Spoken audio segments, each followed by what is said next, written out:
It's all new with less carbs and more negativity. Get it out. Get it out of me. Get ready for Nobody Likes Onions.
Happy Thursday night.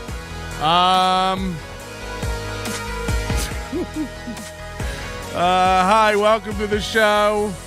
Thank you for being here. Oh, that cracks me up. Oh boy, so much on the platter tonight. You ever been to one of those churrascaria restaurants? Where they got the salad bar, some sort of salad bar that's full of like all kinds of shit you've never seen before. Some sort of weird Mediterranean olive macaroni hybrid. They've always got some roasted cauliflower something or other, but it's cold and it never tastes exactly what you think it would have tasted like. We have a new system, as our Nightbot chat bot has just put in the chat room.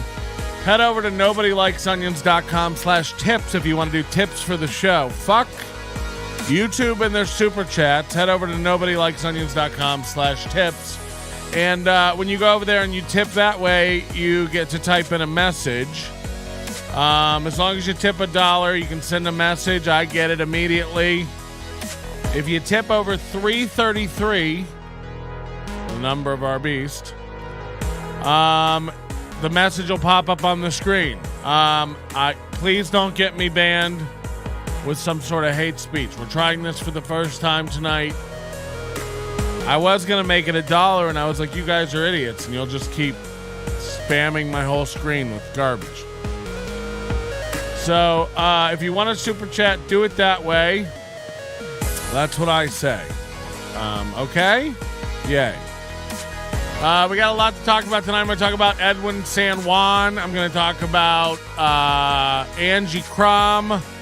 I'm going to talk about an anonymous person who I can't name who tried to buy me off earlier today, which is, it left me speechless, frankly. I do this show. I'm pretty open and honest about who I am. I don't seem desperate, do I? But I guess I've come across as very desperate and petty and surface level bitch to someone, and you know, I have to talk about it. It'd be weird to not. Chad Zumock, aside from blocking me, is now going on the offensive against this Steel Toe Morning guy. And bringing in, like, his kids and stuff. Now, look, it's funny because all these guys have an Achilles heel. Everybody has an Achilles heel, especially if you have children. Look, if the rumors are true, if he cheated on his if he cheated on his wife while she was pregnant, that's fucked. How ugly must that bitch be, JK Rowlings, of course. Hey, again, give us a like if you're watching in the chat. Welcome, Heidi ho. Ty Rivera has completely tapped out of YouTube. He's 2 weeks going by between vids, 6 weeks going by between vids at the beginning of the year. And so we're going to have to address that.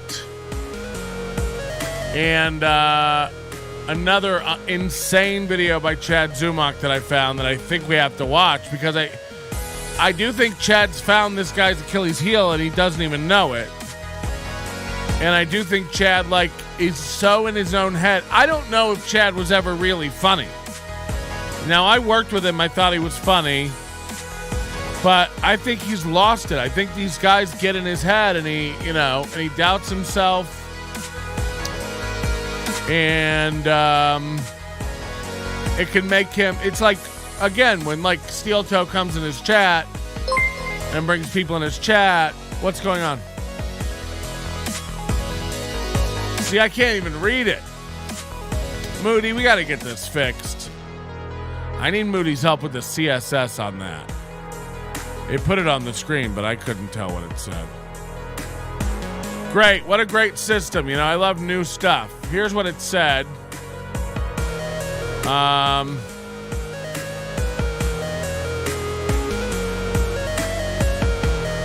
where's my dashboard for my dashbot? God damn it. We try these new things for you. Hey, chat check. We got Earl Skakel here. Agent O's are everywhere. Leah's complimenting the pre-show playlist. Donnie Dongleton is stoked. West is an onion for life. You don't have to tell me about it. Danny Noonan doubts my ability to start on time. Why is the chat not coming up on the screen? Jesus Christ. You see what happens here? Fucking hell. Why does everything have to be so goddamn hard? Welcome to the show, everybody. Pour yourself a glass of your favorite lemon lime soda or some sort of champagne. I don't know what you drink. All right, I got it fixed. Green, chroma key's tough at any level. Wrath of Bush says, heard Chad went to Austin to have an emergency meeting with someone at the height of his comedy career. What? I don't know what that means. I don't know what you're implying, but I don't like it. Another 4 a.m. banger. I don't know. Who knows how it goes? We have some stuff to get through tonight. I'm trying to, I'm still reeling from being torn apart. I've never been torn apart like that by a show. I certainly, can't put that show out now. How embarrassing for me. I was so ripped. Not only does Patrick leave his tags on hats, he leaves the barcode on the hats. That's a great point, and you can get your own barcoded up hat over at nobodylikesonions.com/store. And remember, if you join the Overdose, you'll get 15% off all merch automatically on the website. So how do I see the tips? Tip panel, tip moderation. I don't know how any of this stuff works. It was supposed to pop up on the screen. We're supposed to have a nice... this is why we don't do new things. This is why we can't have nice stuff. We try to get too fancy over here. We're trying to do AI voices and on-screen messages. This is insanity. No, there's no wonder, that we're getting our tails beaten by the likes of Steel Tail Morning Jail. Those guys have it together. They're on topics and newspapers. They're looking things up. We're over here. We look like a bunch of ragtag bad news bears, running around, ball rolling between our legs. Get it together. Put your glove on. Turn 2. You know what I mean? But no, we have to, everything we do over here has to be fucking crazy. I tried to get Laugh After Dark's Robert Lee on the program. Robert Lee has wanted to come on the program for a while to tell the story about what went down over at Notoriety Live in downtown Las Vegas. If you don't know, Laugh After Dark used to run their Saturday night shows there.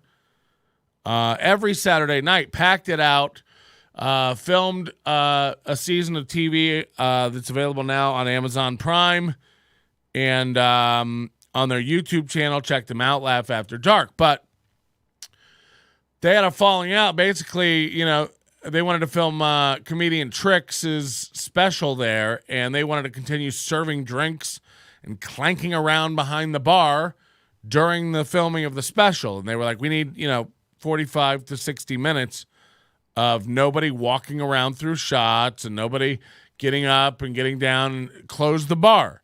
And they were like, we're not doing that. And it's like, that really fucks up a filming. And these guys were partners with Laugh After Dark. So they left. And anyway, a lot of shady stuff went down that I'm not even privileged to yet. But I know that at one point, Notoriety Live started their own comedy nights on the same night at the same time and tried to infiltrate like all the pages that marketed the show under the Laugh After Dark name on sites like Vegas.com and things like that, from what I understand. So they were, so there is a lot of bad blood there. And now there's a producer over there who incidentally also works with Dylan Dillagaff, a.k.a. Jack Spear, and our buddy Timmy Tables, Chismar. And, they're just these circle of, like, scammy dudes, and they basically, like, stole everything Laugh After Dark built there. And now you've got the likes of Angie Krum running over there and headlining shows. Now, Laugh After Dark producers are keen and watching the scene. They're plugged in. Matter of fact, we may have one in the chat tonight. Wink, wink, nudge, nudge. Who do you think ate the fudge? Is that a black joke? Yes. Now, Angie Krum has recently, I guess they branded this downtown comedy club. Timmy Tables goes, you rang? No, nobody rang. I'm a Taco Bell. Do you want anything? Do they have chili cheese burritos? Because that's the only Taco Bell I'm interested in.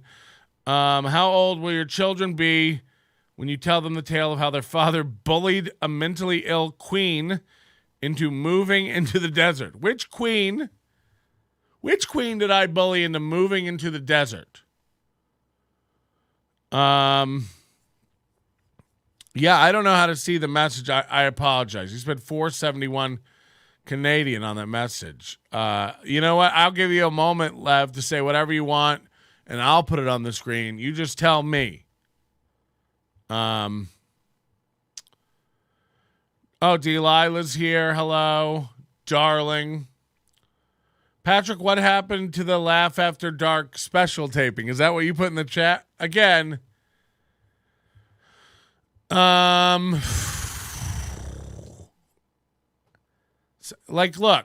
was filmed. It didn't go great. There was an incident, several incidents.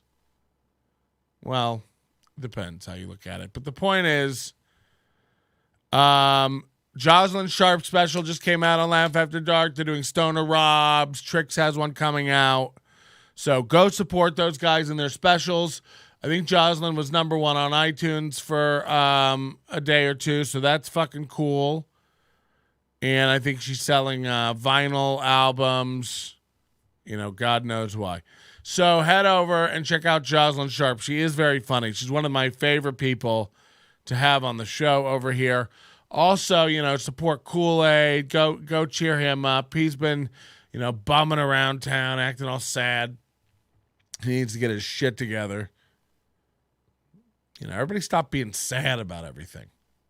What's wrong? I was watching some news story tonight where they were talking about TikTok may actually be caught. Google this because there's several stories about it. But TikTok may actually be causing kids to start ticking, especially young girls. 60% of teenage girls are suicidal now. This is all social media and the reels and stuff. And I was thinking, what's going on? Who subscribed? Serendipotamus subscribed. Thank you very much.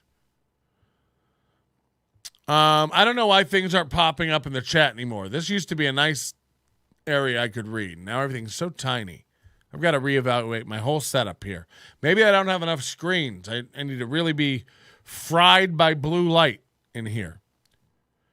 No, my message was far better. It was YouTube banned words that would have gotten this episode flagged. A perfect prank. Well, I think it does run it through a filter list. I don't know how Stream Elements works. The point is, you didn't get me. I got your money. And guess what? Uncharged backable. I think. I don't know how any of it works. But what if TikTok knew some medical research that we didn't know, and they designed an app that could make children tick, literally tick, Tourette's tics. And they were saying it's some sort of contagion, some sort of digital virus. They show all these girls just hitting their heads and yelling beans, beans.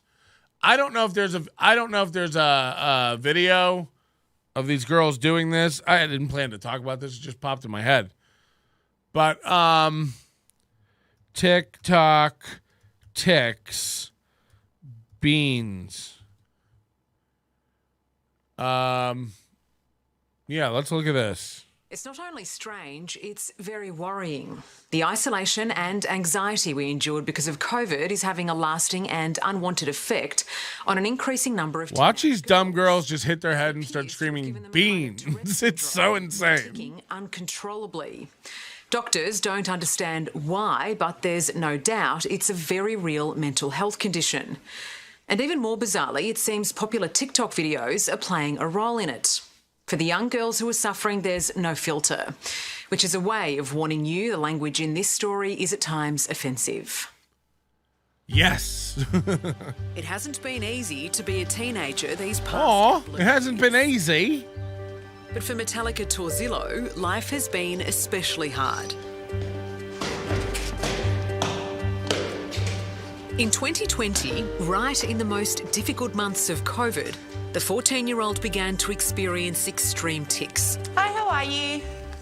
You have an appointment today? Hello, how are you going? I'll get you to come over this way for me. Involuntary movements right. and noises that would soon hijack her every waking moment. It was offensive verbal words and gestures. Get to the compilation. Yep. Professor Russell Dale from Hertfordshire. Words and phrases. As you'll see, it's a mystery that's turned up some surprising answers. Is social media behind an epidemic of teenage tics?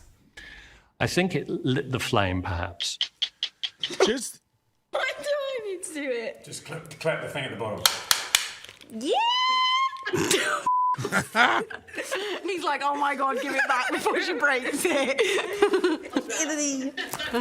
Put myself in the eye. All right. so, how many of these? It looks like we got a crop of real unfuckable women coming up. I'll tell you that much.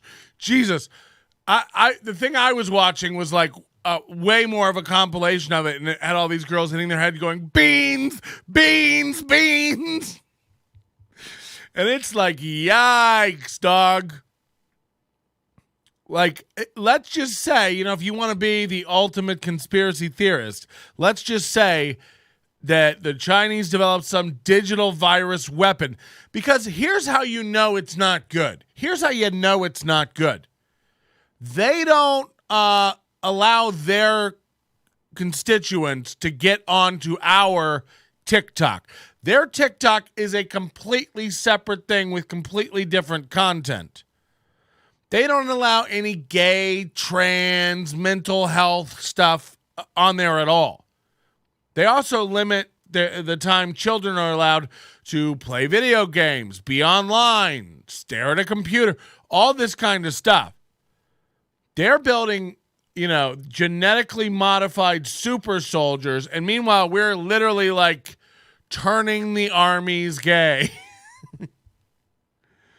So you want to cripple a giant swath of a generation You know, I mean, these kids below 35, 32, God bless, good luck. You know, I it's so funny that all these big tech companies now are having to deal with, like, yeah, I guess, like, you know, the biggest issue we have to deal with now is, like, employees' feelings at work. And it's like, how embarrassing. My dad didn't do this. Your grandpa didn't do this. What's happened to everyone? Why is everyone so goddamn soft, mushy-minded, and broken?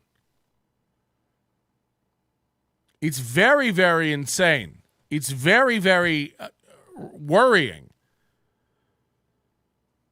China doesn't allow their people to get access to it. They're building a fucking army to take over the world. We're sitting around swiping and shitting ourselves and getting our 600-pound lives together. It's bananas, man. The chasm between what China's doing and what we're doing. We're like, you know, 80% of our soldiers need to be gay.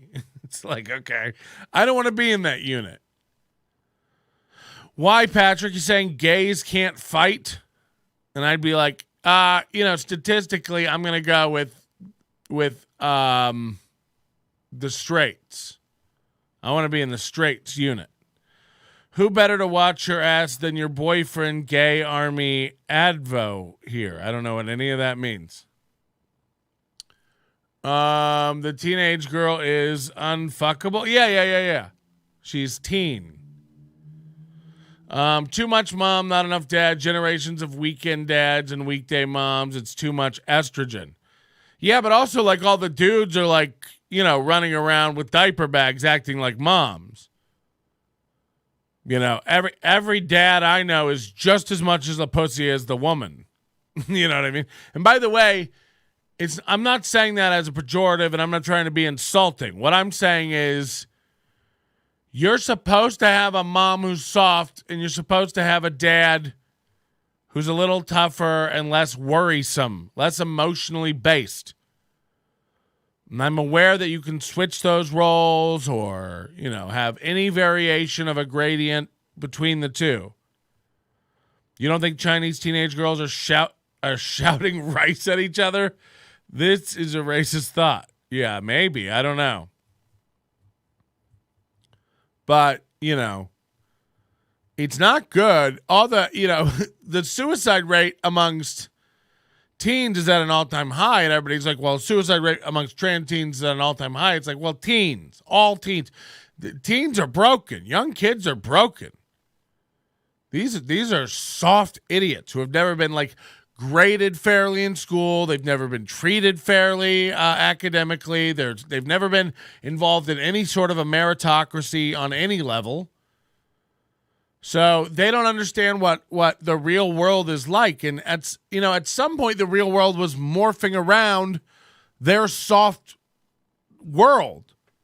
You know, there was a point where that whole universe of the tech companies and stuff was just hiring idiots who do nothing all day but make TikTok videos about the chai latte they had in the morning and then the foosball game they had up on the roof while they enjoyed a fresh beer from a keg and some cornhole. You know, like, just insane stuff. All they did all day was, like, fire off some emails and take a meeting. So when the reckoning comes now, and everybody made fun of Elon Musk 3 months ago for laying off everyone at Twitter and it was going to crash and fall apart. Meanwhile, we're all sitting here, waiting for it to fall apart. Seems to be doing fine. And secondly, now every tech company is following suit.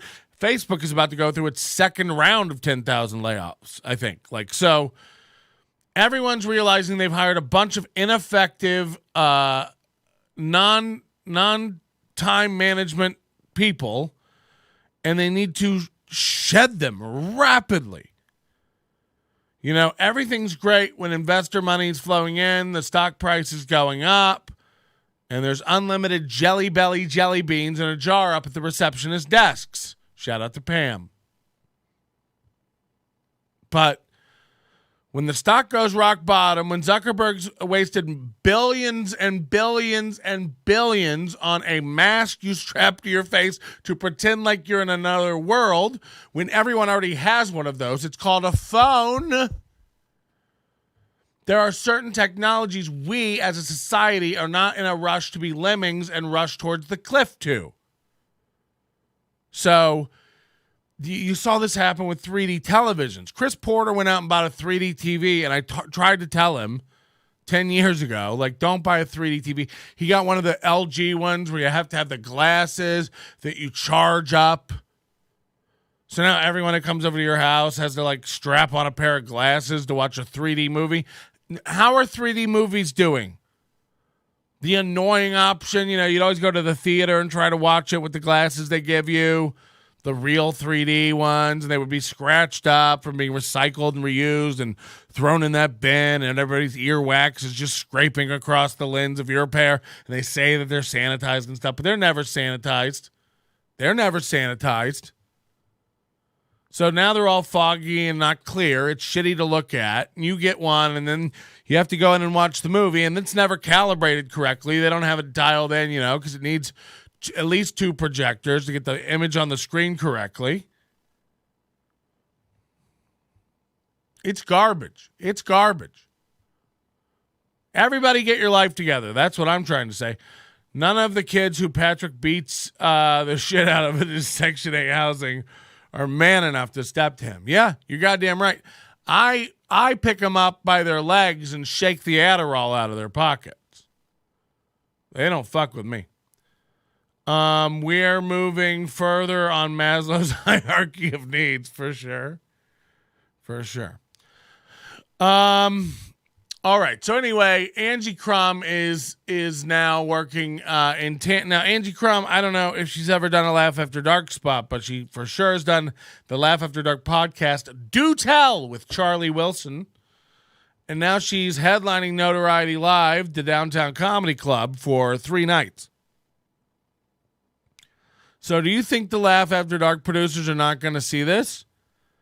Do you think the Laugh After Dark producers are going to feel good about you going over there and supporting the people that ripped them off? It's a slap in the face. And by the way, again, we've done nothing but show you Angie Krum's comedy. Remember, her comedy special is 9 minutes long over at the Comedy Cube. So it's garbage. We hate it.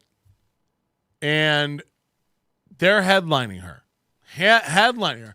What's crazy is they say featured comedian. They don't even know how to structure a comedy show. So that's gonna be a tough one. That's gonna be a hard watch over there, and it's gonna be interesting to see if Angie Krum is involved with Laugh After Dark going forward, because I think we'll get Robert Lee on at some point to come in here and tell this story about what went down, because it's apparently detailed. There are receipts, and there's a lot of stuff. Now, I understand I'm a controversial person. I mix it up every show, at least with 17 people, and you can't be coming in here and being a part of a segment, and then, like, we, God forbid, bring up something else, and you don't really agree with me, and you end up not liking how you come off on the show. You're going to like the way you look. So I offer Robert Lee a special, a one-time, one-on-one,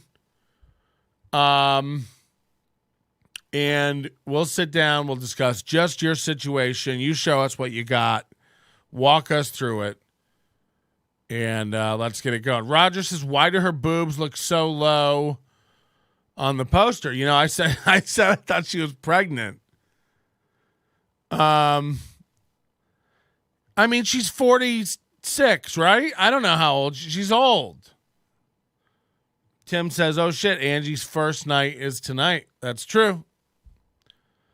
I heard it's an open mic with a feature at Notoriety now. Yeah, I mean, this is the LA Comedy Club School of Profitability, right?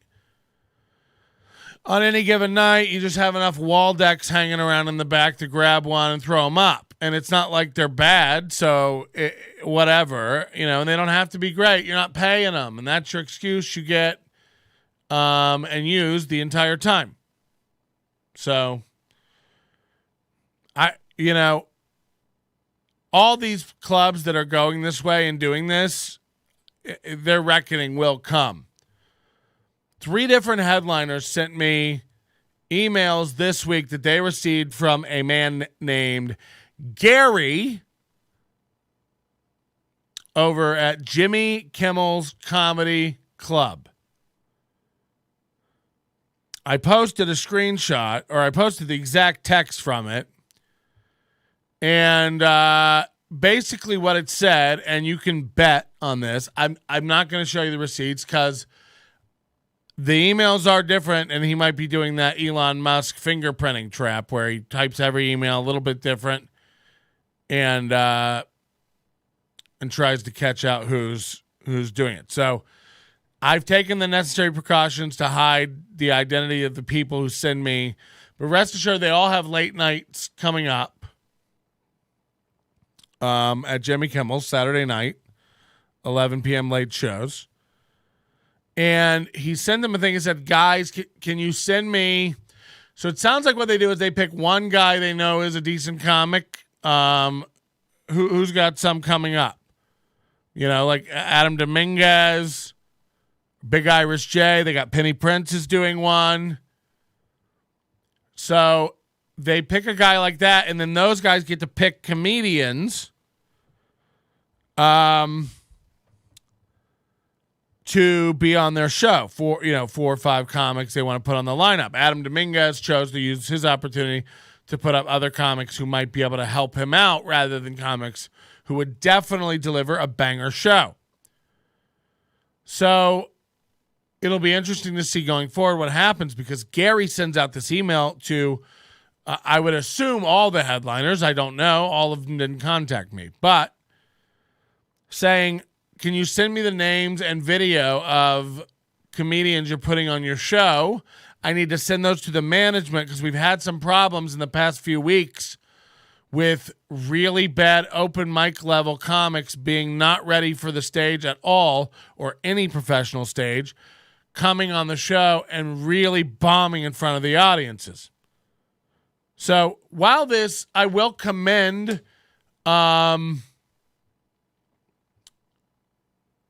Gary at Jimmy Kimmel's Comedy Club for finally doing something to vet the comedians that are going on their stage. Now, I got to just say, is Gary never there for these shows?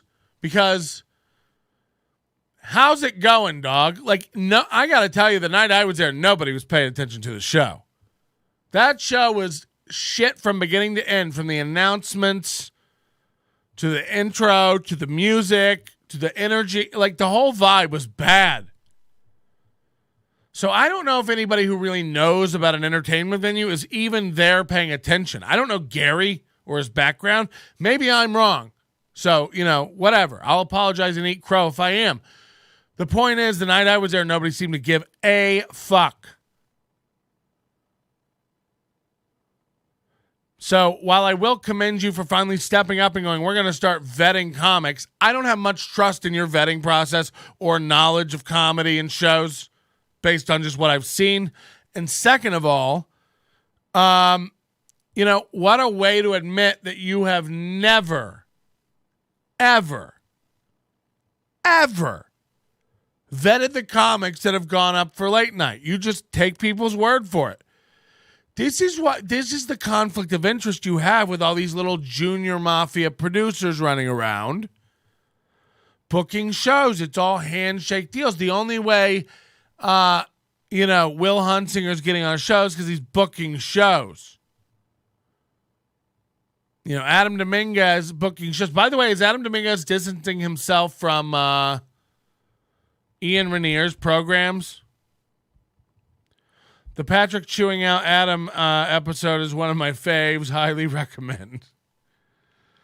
Remember, we are taking tips tonight over at nobodylikesonions.com/tips. Tips over 333 get a message that goes on the screen, although that doesn't work, so don't bother. How long do you think Angie has to stand in a room before it starts to reek of cooter? And I can't with that.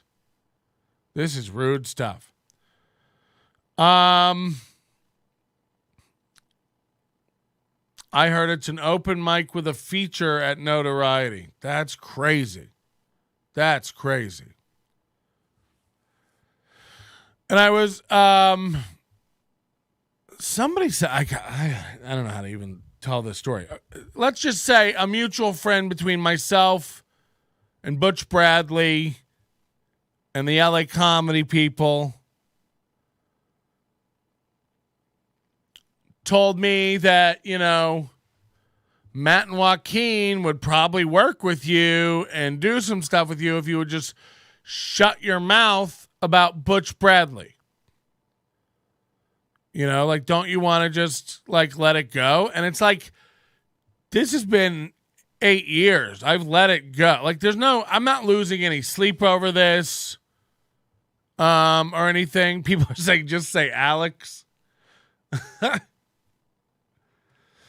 I'm not under any delusion that Butch Bradley will ever man up and do the right thing and pay me. And they said, well, you know, like, you know, you got Edwin San Juan, who's willing to put you up, and Laugh After Dark, who's over at the Oyo now, working with Matt and Joaquin, and, you know, you'd probably could get into good graces with LA Comedy Club if you would just, you know, stop, just make nice with it all, bury it, and put it behind you. And I don't know who this person thinks they're talking to, because I'll slit a bitch's throat. No. I don't know how much of this story you've listened to, but in 2018 we did sit down and squash it, and Butch agreed he would stop telling people to not book me, and he would help me get work. He's in Comedy Cellar. He's in Laugh Factory. I'd love to get into those clubs. And he's like, I'll help you get into some clubs you're not in. You deserve it. He knows how funny I am. He knows I'm one of the funniest people in this town. And we made peace. We did bury it. And I took the website down. And I shut the fuck up. And as a matter of fact, I went up to LA Comedy Club and did a spot on Butch Bradley's show. And then lo and behold, in the pandemic, I have 3 different people over maybe 6 months tell me something he said bad about me. Not all of them even live here. So they're like comics coming through and being at LA Comedy Club, just so you know.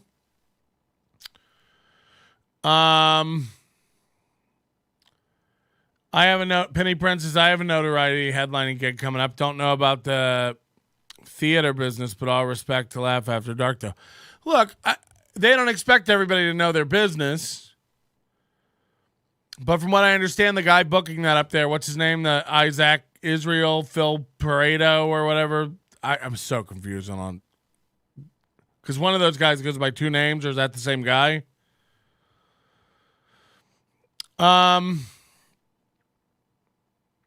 So I'm sure they're not going to hold a grudge, but it's like Angie, Krum, people who are like in the know.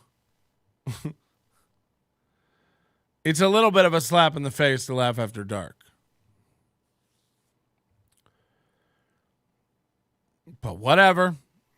Do you. So it's not like I haven't tried to make nights with Butch Bradley. The website went back up in 2021 after, I kept hearing about him talking shit.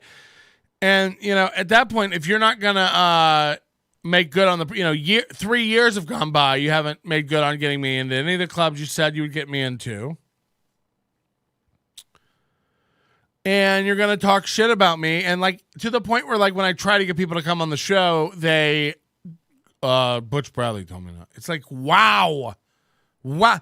So friends of mine who are in town doing comedy can't even come be on my podcast anymore, even though they've been on it numerous times because Butch Bradley has made some sort of, salsa threat. So that's where we're at. And if that's where we're at, Jesus fucking Christ, what a petty little bitch. So fast forward to now and being told, hey, if I play ball, maybe I can get some stuff around town. I'm not interested in stuff with people who will turn their back on me because they're working with a guy who stole from me. I don't need Matt and Joaquin to shake Butch Bradley down in the parking garage of the shittiest hotel on the Strip, the Strat. That's not true. We all know the Excalibur. And it's lots of fun.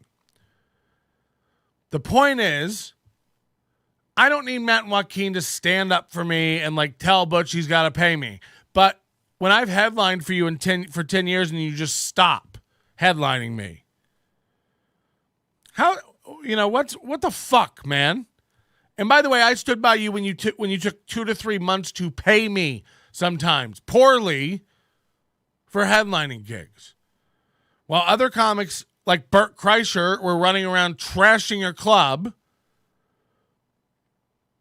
I didn't. You kept in contact with me, and I've never said anything bad about it. I said those guys always kept in touch. They never jerked me around. They told me when to expect payment, and I generally got payment when they said.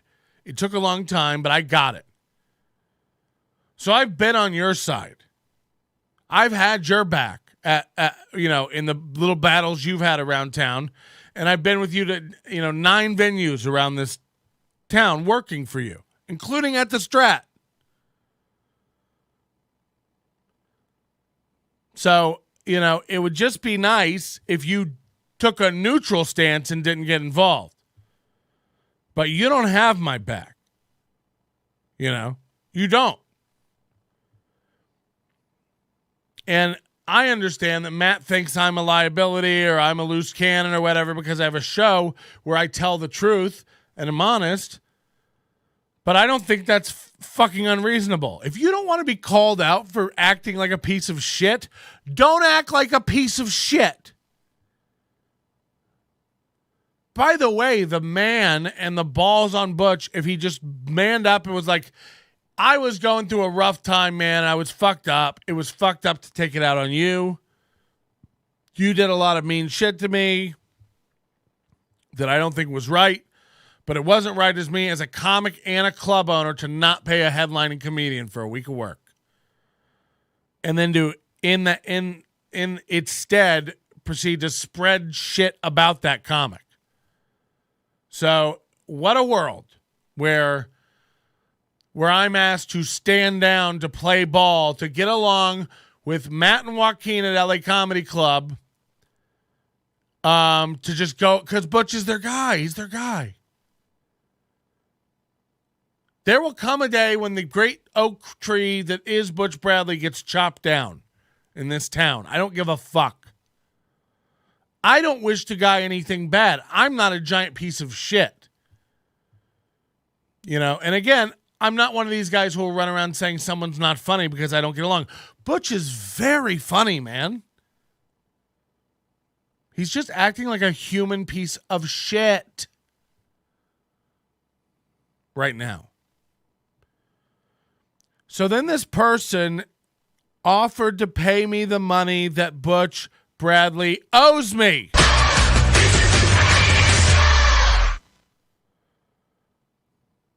They said, let me give you the $1,200 he owes you, and then you just shut up about it, take the website down, and make up with Matt and Joaquin, and you don't ever mention it again.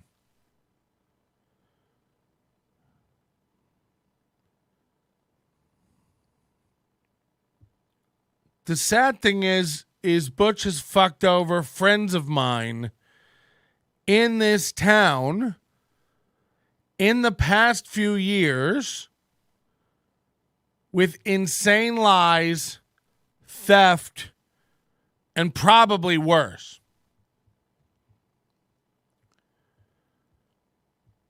In part of the discovery of me going public in 2015 about Butch Bradley stealing my paycheck, 2 other comics came out of the woodwork in the New York City area telling me that Butch Bradley also didn't pay them hundreds of dollars. So you want me, the squeakiest wheel, to just take the website down, make nice, and ignore the criminal jerking off in the corner of the comedy club. We're all supposed to just, again, imagine if this was a guy doing things to women. Imagine if this was a guy, sexually harassing women, jerking off in comedy clubs. And you were like, he's their guy. He's their 10 o'clock guy. He gets 25 people in every weeknight. He's their 10 o'clock guy.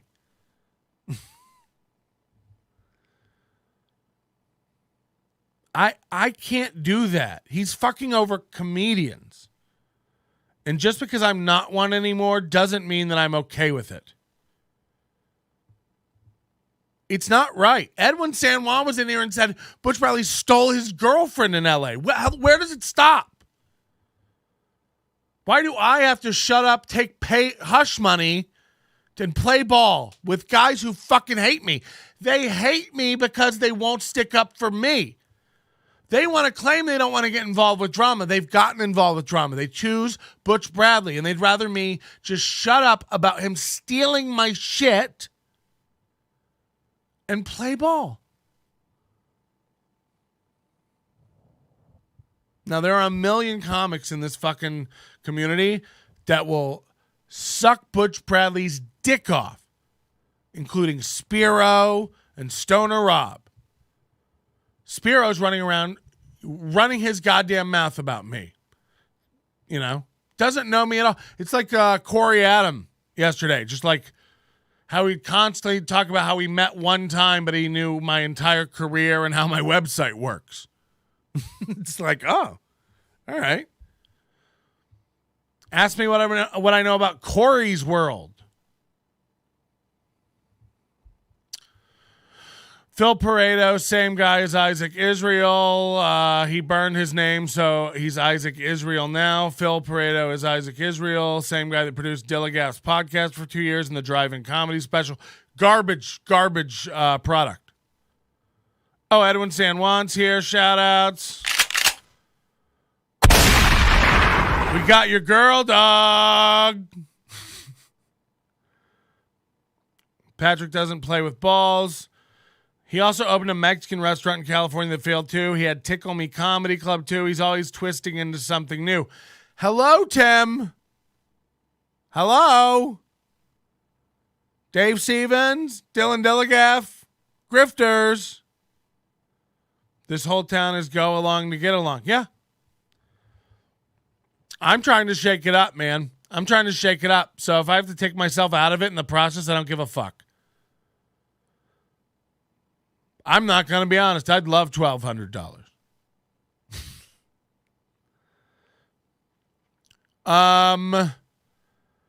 I can't be a part of that. And honestly, like, if you think that it's about the money, that's so insane. Now, on the one hand, it is about the money because that was my living, man. I was a young comic in New York City, and I came down to do that for him. It was fucked up. It was fucked up.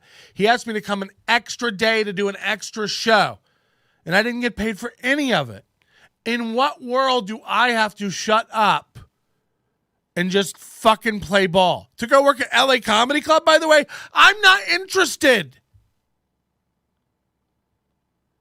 I would look like goddamn Grimace on that stage under all that purple light. I'm not going. It's soiled. It's fucked. Because Matt and Joaquin have shown me who they are. The more I think about it, they've shown me who they are. They want to say they don't want to get involved. They want to say they don't want drama. Well, then they'd still be booking both of us, and just when either one of us complained about the other one, they'd go, that's not our problem. We book good comics. But they don't say that. What do they say? Ignore Melton. He's trouble. And I've heard the things Matt says about me. And just because you haven't heard what he says about me doesn't mean he doesn't say it. Phil Pareto and Kitty Adams Apple are making Filipinos look bad. I mean, Kitty Pineapple thinks she's up there with goddamn Joe Coy. It's like, it's really making Filipinos look bad. It's making trans people look bad. It's making Hawaiians look bad. This guy's a rotten ring of pineapple if I've ever seen one. Thank you for just being a laugh track, Delilah. We really need you around here. Get her out!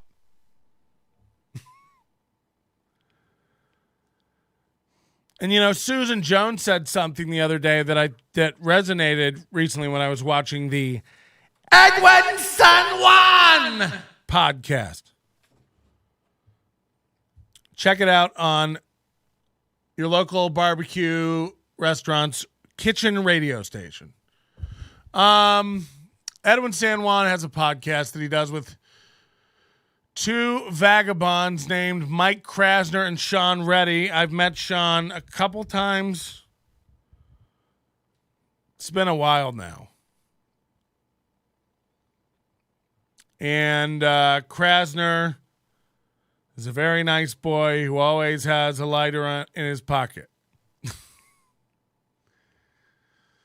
Now, I don't know where they do this podcast from, some sort of cell phone signal testing bunker.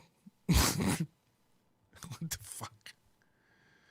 Also, I have no respect for anybody who has Chris Rock's tambourine on the wall. Get fucked. This is one of the worst albums of all time. I have several of the other ones, so I'll give you a pass.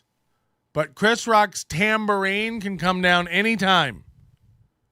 And don't think I won't be checking Edwin that it gets switched out. Anything can go up there. Flying Purple People Eater, for all I give a fuck. It's too much.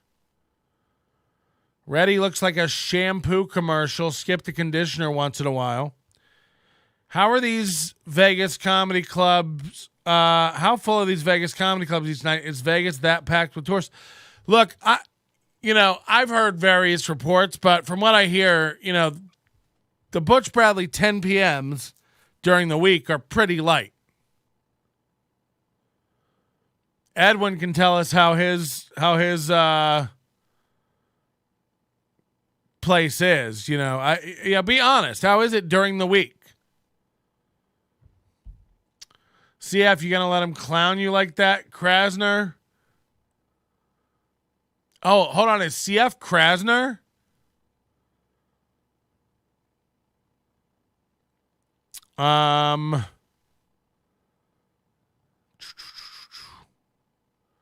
Tambourine was trash. 100%.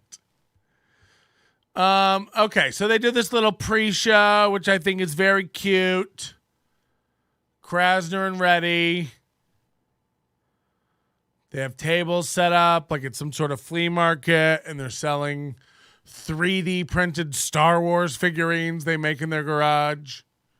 Really dope. Isn't that crazy that we have someone that listens to us in Saudi Arabia? Yeah.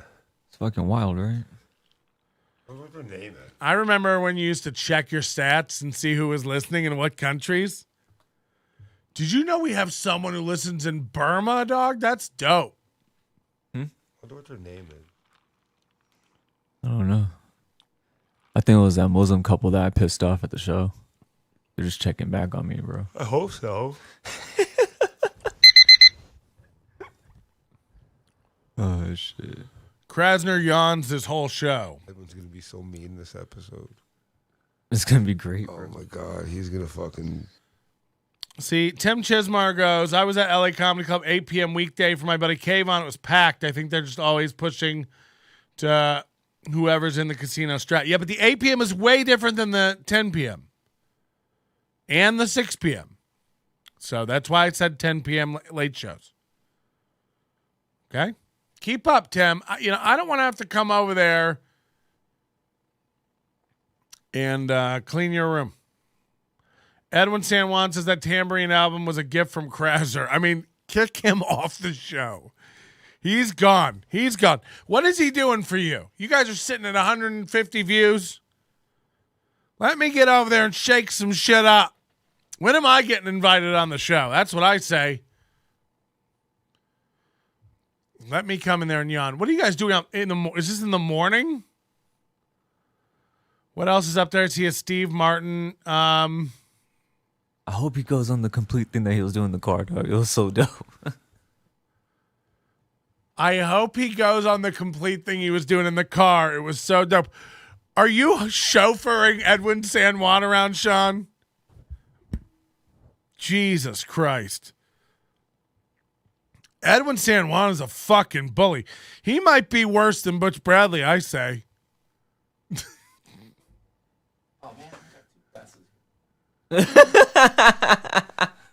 See, folks, we went from 0 to 2. My collection of Edwin San Juan looks like the guy who sold Billy the Mogwai in the Gremlins. Oh wait, they didn't steal it. They sold the son sold it while the grandpa was out of the room. Roll, man. Fucking burning. Either way, you get it. You look like an old Chinaman. I'm racist. Y'all look the same. All the jokes, you get it. Chinaman? That's a great word. You all right? You good? I'm ready. All right. Fortunately, I'm not. Krasner looks like Beavis and Butthead at the same time. For my buddies. My buddies.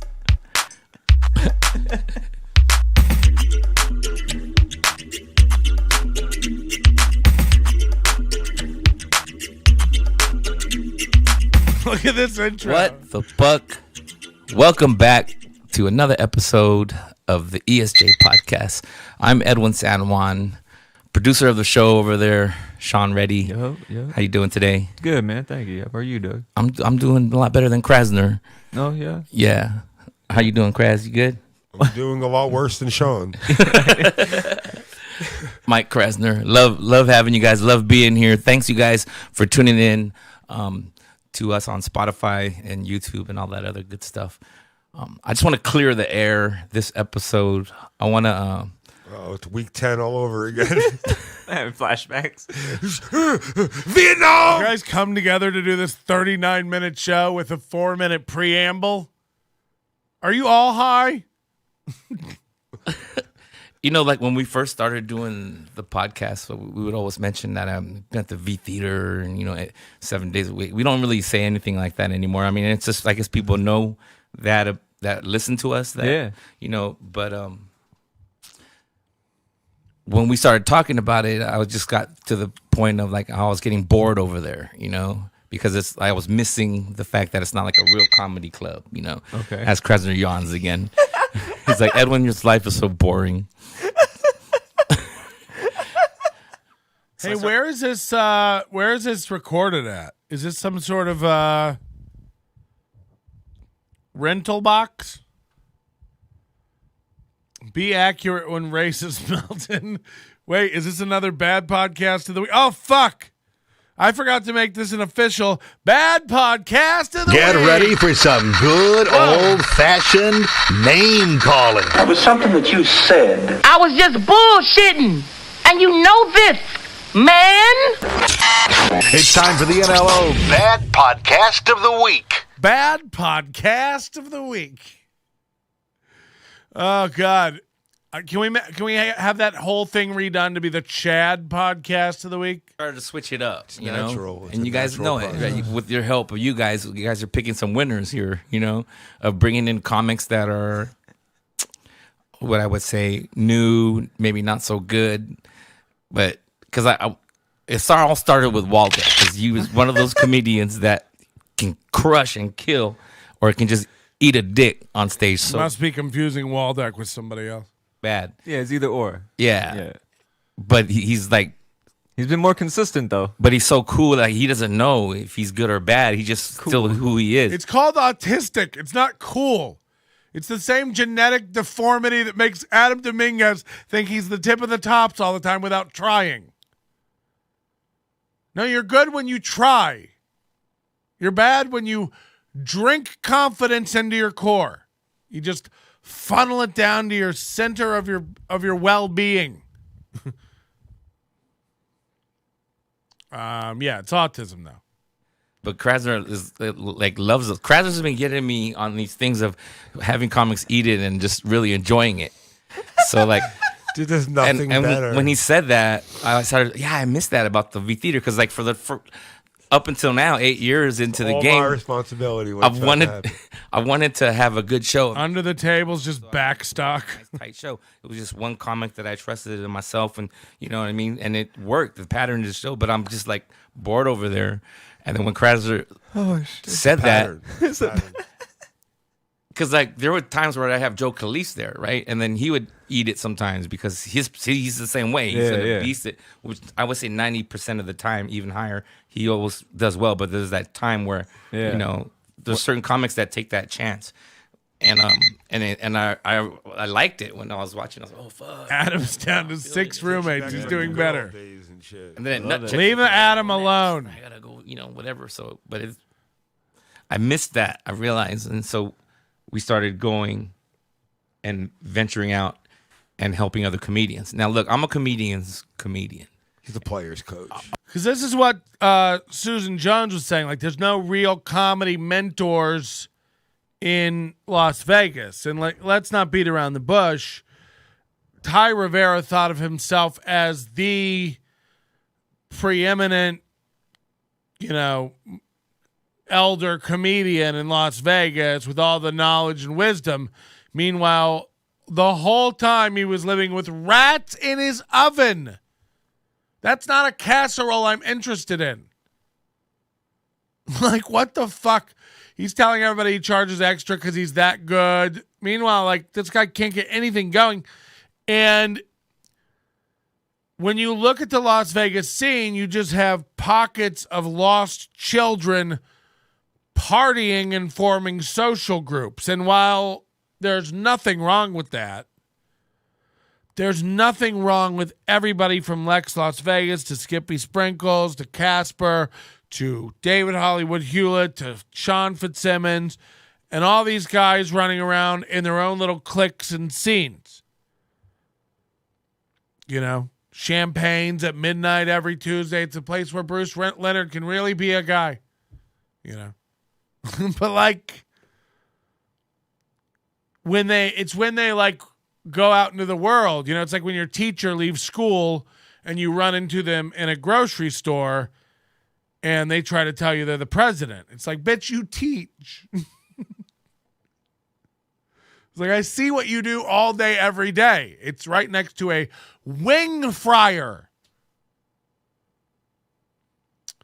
So, very, very weird, but confident group of core comedians here with no real experience. And you getting to wander up on stage every once in a while at LA Comedy Club is the closest thing you've ever done to a real show. And, while I'll give you credit, that's a real room, it's a real club, they do not have the same gatekeeping and consistency threshold that real clubs have. You never get into a fucking improv anywhere around the country. You'd never get into a Funny Bone.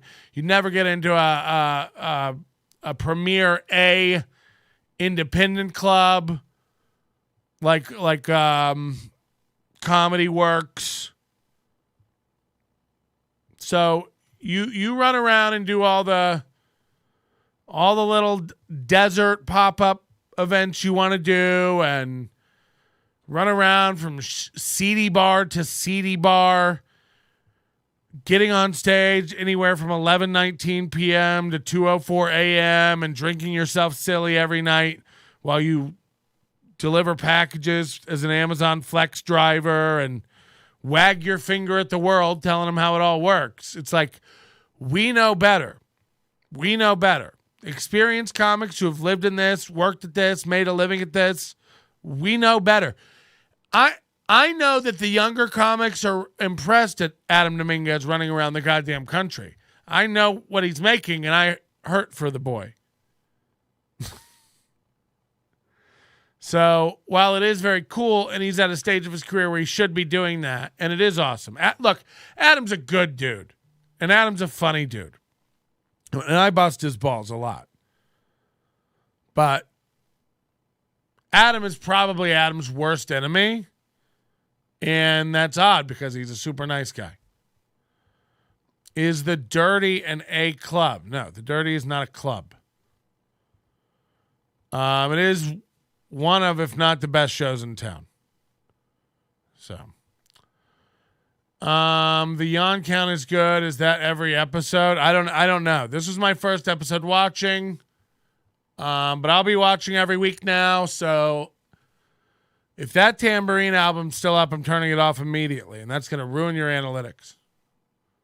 I want to help guys out, but only serious inquiries. I don't want people coming in there, just trying to show off, bring a date or something like that. Right, you know what I mean? Because it's work, bro. Yeah, it's work. And if you're down to work and if you want to listen to what I have to say and I see you do things that I tell you, suggestions, and you get better, like, well, that's great. That's what I want. Hell yeah. But hell yeah. Some of these guys, man, it's like, fuck, they don't understand or what? Or because people be fucking up, man. You know what I mean? Like, you give them an opportunity, and then okay, let's say Wayne, for example. Okay, I could say Wayne because I got to know who Wayne is. Right now, I got to know. Who's Wayne? And by the way, I've been told to look into some people. Who's the person you just told me about who was living in their car? Because that might have to be the next topic for tonight. That sounds crazy, dog. These drunk, homeless, open micers are living their best life for broken home, molested baby, dick cucks. Hey, Delilah, I'm going to need you to take your meds, okay? Jesus Christ, that sounds dangerous. But Edwin San Juan, I feel like this is the cusp of this show getting good. Oh, fuck, Wayne? Comedian Wayne? Is that who they're talking about? By the way, this is the guy who was like, a lot of people think I'm not worthy of the gigs that I'm getting, but fuck you. And then I said something, and then he made some remark. Look, I don't know you. I just think that's an insane... Here's how insecure and dumb these guys are, which is how I know you suck at comedy, because all I did was say that's an insane thing to post. Why care what anybody thinks about the gigs you get? Why care what anybody thinks about the gigs you get? I guarantee you all think I don't deserve the gigs I've gotten in my life. As if I give a fuck. I'm going to lose sleep about it. Much less make a social media post that makes me look like a broken-brained idiot. I'm mentally ill. Here's some cope. Drink up.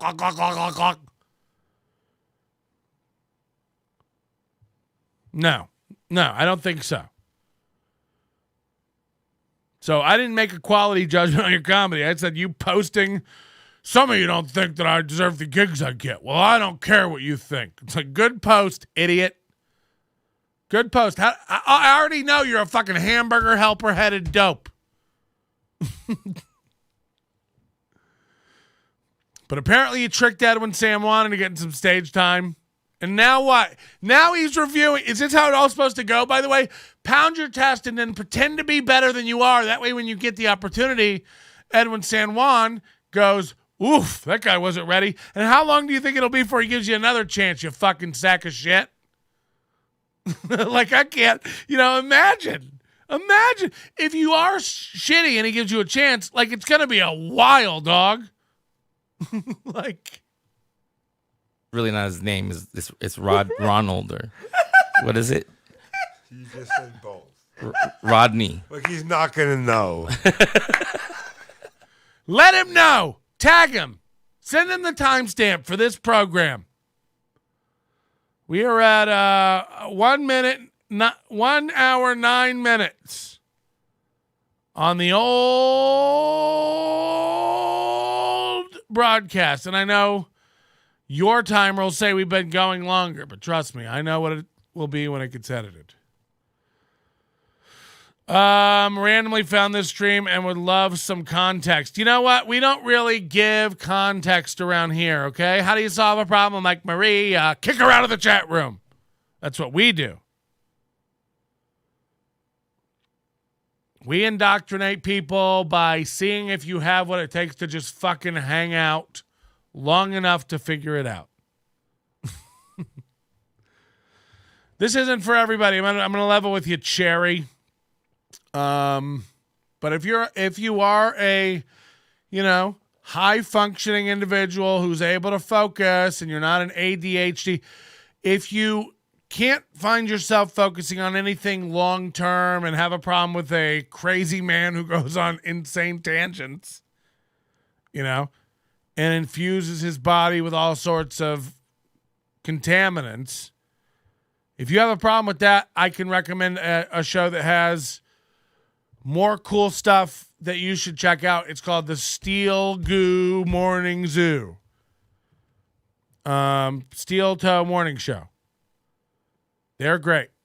Patrick has 1,000 times more energy than these schlubs. It's funny that you say that. Matt Chavez from LA Comedy Club said that I was a low energy comic.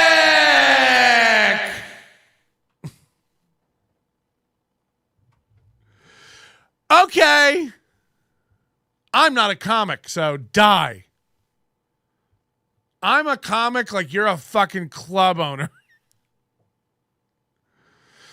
I dabble. I don't really pay attention. I rarely do it. Cherry says, all right, bet. I don't like bet and I don't like cap. Knock it off. Oh shit, I got ADHD. I gotta go. LOL. JK. It only cost me $1.99 to figure it out. Yeah, please join the channel. Check the description. Join the channel for $1.99. Get access to all the live shows. We may go private in this one eventually later tonight. This room is mentally disturbed comedians shitting on each other before furiously masturbating and crying themselves to sleep. Okay. Are we done here? Gotcha. I'm not a comic, so die. New t-shirt in the store. That would be cool. All right, so Edwin San Juan's about to fly too close to the sun for his own comfort. I feel him, when a baby bird has to peck itself out of the shell, it has to break through with its little soft baby bird beak, with its little chalky little cheep, cheep, cheep, cheep, cheep, cheep, cheep. Then people go to help it get out by peeling back pieces of the egg. And then you go, no, don't help. Don't help the bird hatch. It needs to build up muscles, and the only way for it to build up the muscles it needs to survive is for it to break through the egg on its own. You like eggs? Oh, girl. You want scrambled eggs?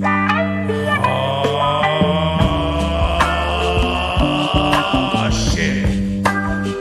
I got you scrambled eggs, girl.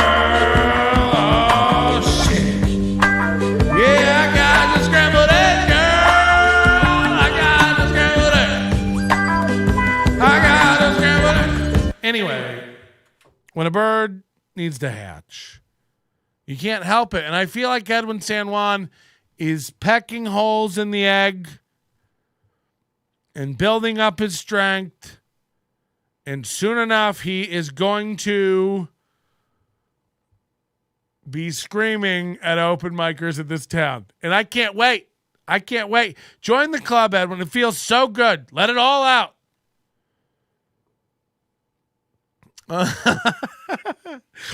Jay Hollingsworth is here. He says, Jay, check, what did I miss? And Kyle Anderson, perfect timing, just goes, he's been pretty much just doing that.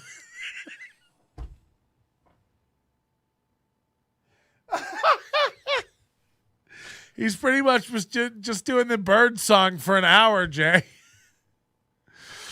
Holy fuck, that's funny as fuck. Kyle Anderson is funny. Patrick shitting on people, nothing new.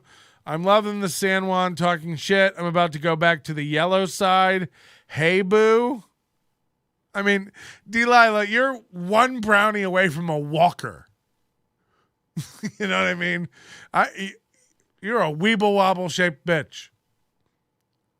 JK. She did give me a cigarette one time. 2 times. And I bought her a drink. I think we're dating now. Bro, he records his set and then he posts it. And it's not a good set. Like, he's bombing. Like, and he posted it like, he was like, awkward moment.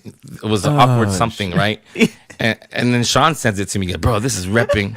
This is repping Planet Hollywood and us, bro. This is not good. We can't, like, so I was like, you know what? You're right, bro. That's like, bad for the. So this dude, comedian Canadian Wayne. Comedian Wayne, but with a K, by the way. This guy's a fucking dork. I've never even met him. I can already tell you I want to shovel him to the center of the earth. He sounds like a self-important douche. And he goes to Edwin San Juan's club to do a guest set, films it, puts it up on the net. It sucks. It's representing the V Theater at Planet Hollywood on the Las Vegas Strip. Jay says, God damn, new shirt, weeble wobble shaped bitch. Got him. Confirmed. Okay, so I love Delilah. Check out her jars. She'll be selling jars outside the show. Don't get her mixed up with Butch Bradley, who also has jars, but one is way saltier than the other. And I'll let you decide whether it's Delilah's jars of piss or Butch Bradley's sad jars of stale salsa. Bush, you got to be selling my salsa. They're not moving. I don't even know what his girlfriend sounds like. But she's Spanish, and she makes salsa.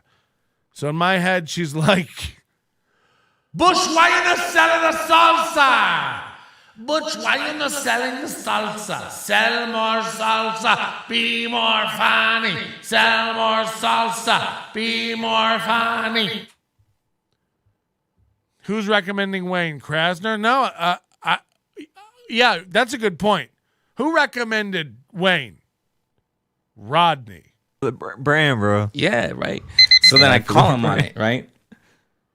And then I was like, okay, what would you think, bro, if I called you on it? That you would be like, all right, I'll take it down, or, you know, my bad.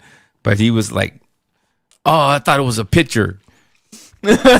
So now, on top of posting that, you're gonna fucking lie to me? Like, bro, you knew it was not a picture, bro. It says awkward moment, like, you got it, and you're showing the example of how the awkward moment is. But he's like, oh, you know what I mean? Like, my bad. I took it down right away, but I thought it was a picture. Sean, while you do this, bro. So then the other day, so these guys are cringing because they're friends with this guy, and they know it's true. Everyone's now laughing at you on the Nobody Likes Onions program, comedian Wayne. How's that feel?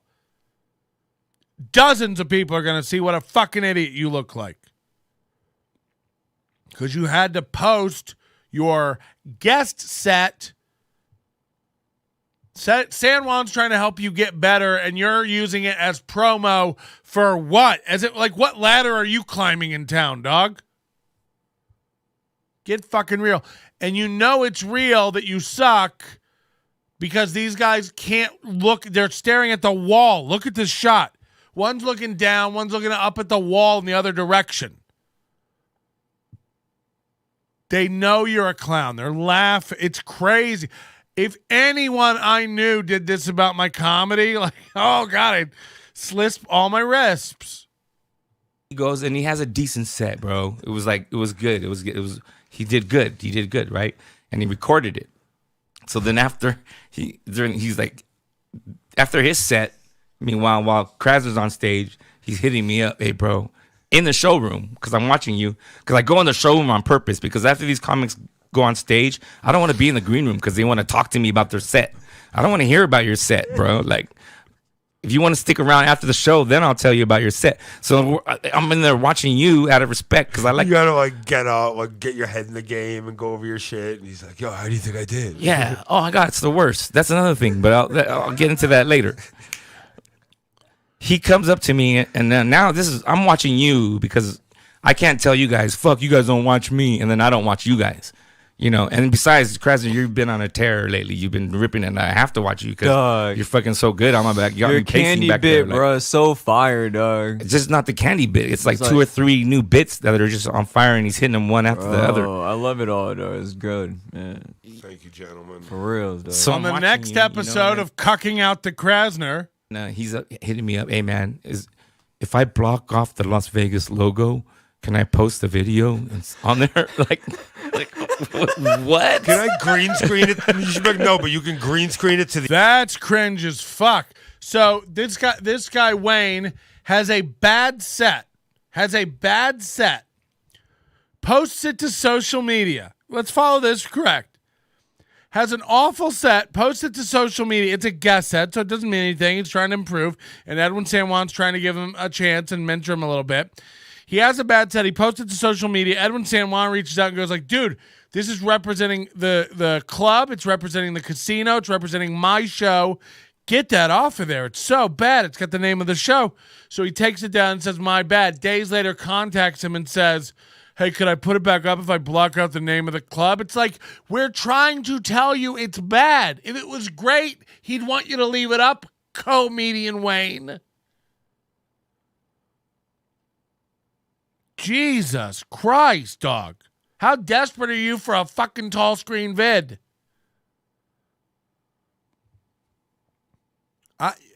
These guys shimmying around town for their socials is so insane, dog. A lot of the guys have like families and children. And they're like neglecting them to go play comedy late night. They run off to LA for the weekend to play comedy. It's nuts. You shall flop out of this in 16 years, never have gotten farther than a 300-mile radius. Your children will be 17 and disgusted with you because you missed their entire childhood to, you know, run off to Lankershim Boulevard and make $50 being a comedian. It's like, holy fuck, man. It's crazy stuff. How about Edwin has been cashing the same check for doing the same hour for 8 years and still has to get into the zone beforehand? Whoa! Shots fired! Same set for 8 years, Edwin? You know, why can't you be more like Krasner? He's got that great new candy bit.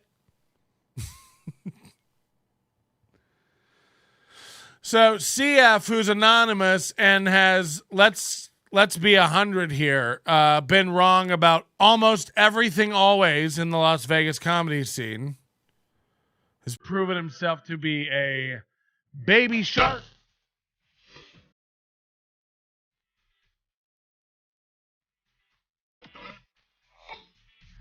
Oh, I hit the wrong fucking button. You're baby shark, I meant. Baby. You're not daddy, you're baby. Do over. Can we wind that back? Time out. By the way, a couple Agent O reports. Last night at Chonkla's apparently was embarrassingly bad. And then Summer Sinclair,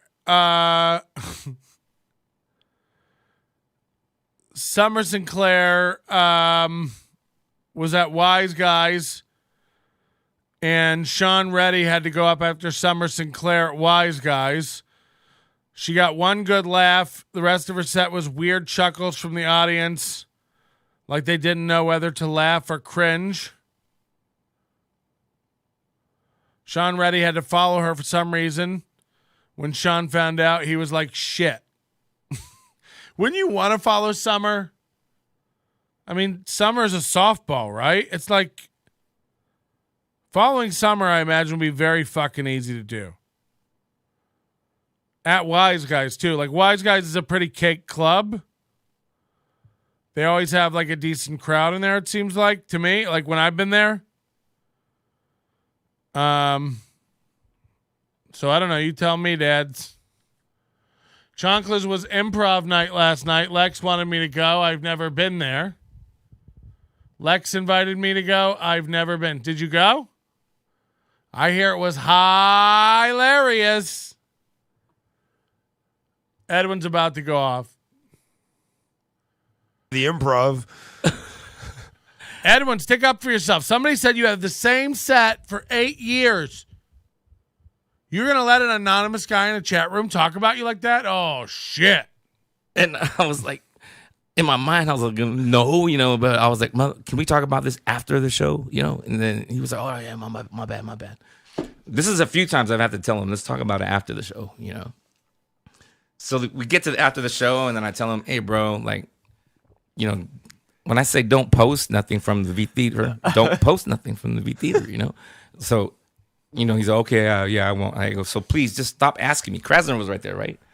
I go, don't ask me that question anymore, It's like these guys want to post. I was like smoking a cigarette, like off to like the side because it was like awkward.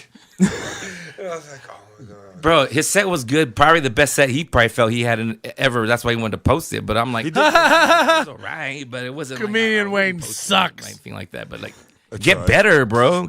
You understand why you're here is to work and work on your craft. If you want to record yourself so you can watch it, which I thought that was the plan, was then do that. But it's like Jamarcus Russell posting fucking game footage to YouTube. That's fucked up. No, I fucking hate Jamarcus. Fuck him. Oh man. You know what? I just think like they don't know. You know what I'm saying? Like I always tell people, you just gotta be real with yourself. You know what I'm saying? Like and be honest with yourself. You know what the thing of it is, like, for real, is that comics that start in this town have no clue, like, what a normal process for, like, getting into a club is and, like, how it works. They all literally go from guest sets to headlining. That's what they do here. Caitlin Daisy B is out headlining rooms. She's awful. She's awful. It's not her fault. She's awful. And everybody wants to act like that's insulting or like she's going to beat you up. It's like, okay. I didn't realize everybody had such a weak grasp of their emotional balance. You're not good. It's okay. Like if the clip is good or not, you know what I'm saying? No, I'm not saying that I'm some. She didn't do great, Delilah. Shut up. But She I've been didn't. around for a little while. We can all learn from each other, though. Comedy it's changed. Not comedy, but like the people and the scenes. Everything, changed. the promotion of it all. Like everybody, and I'm not talking about like Wayne or anyone in particular. I'm just saying like comics and whole. A lot of them, they just like they want to do comedy, but they don't have like a history of the game. Oh no, they never put like that actual part in. Because if you're starting to be like a lawyer, you got to learn the laws. Then you got to work. You got to learn like previous cases, the history of law, everything. Yeah, you can't just do comedy.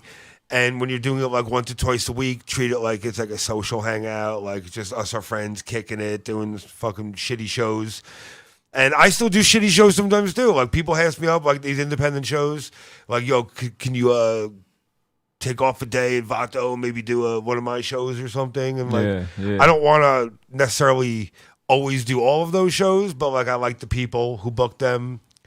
And I want to, if they're willing to ask me, I'm like, that's kind of cool. So, like, I'm willing to do some of those shows, too. But, like, there's a level of delusion. Somebody says Caitlin actually has a solid 14 minutes. Look, I mean, Joe Martinez is one of the Queef Squad, right?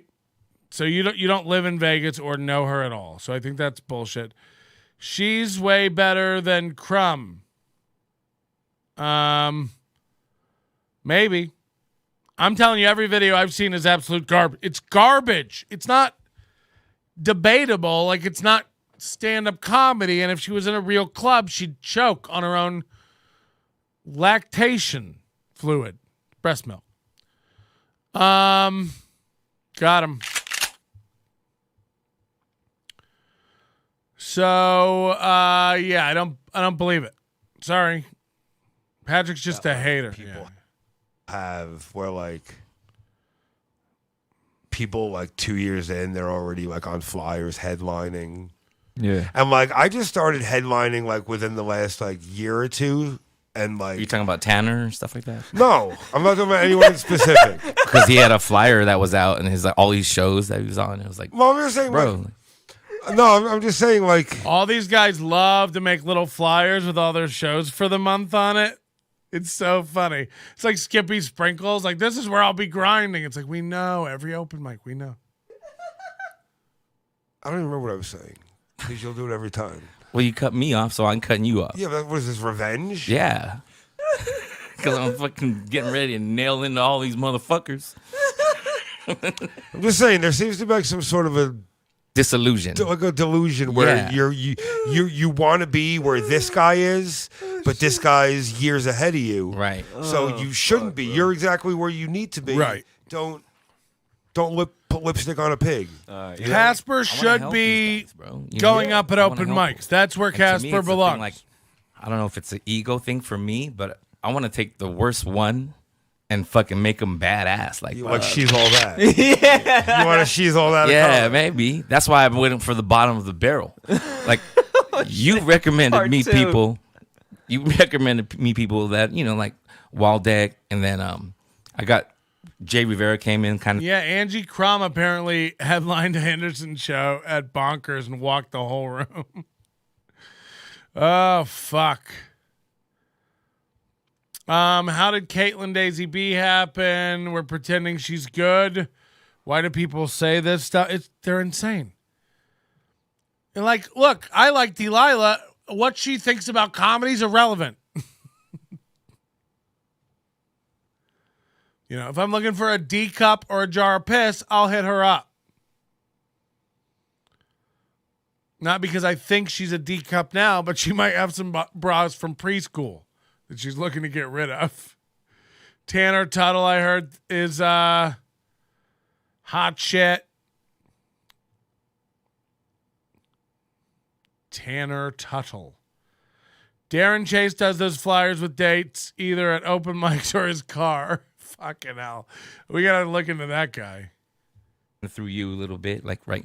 But Wayne is through Conan, you know, and I'd never seen him before. When I saw him, I was like, oh, so, you know, like, I want to see if I can fucking crack this nut. Like, you know what I mean? Like, it's kind of a Jeff Garcia. Yeah, but like through Conan.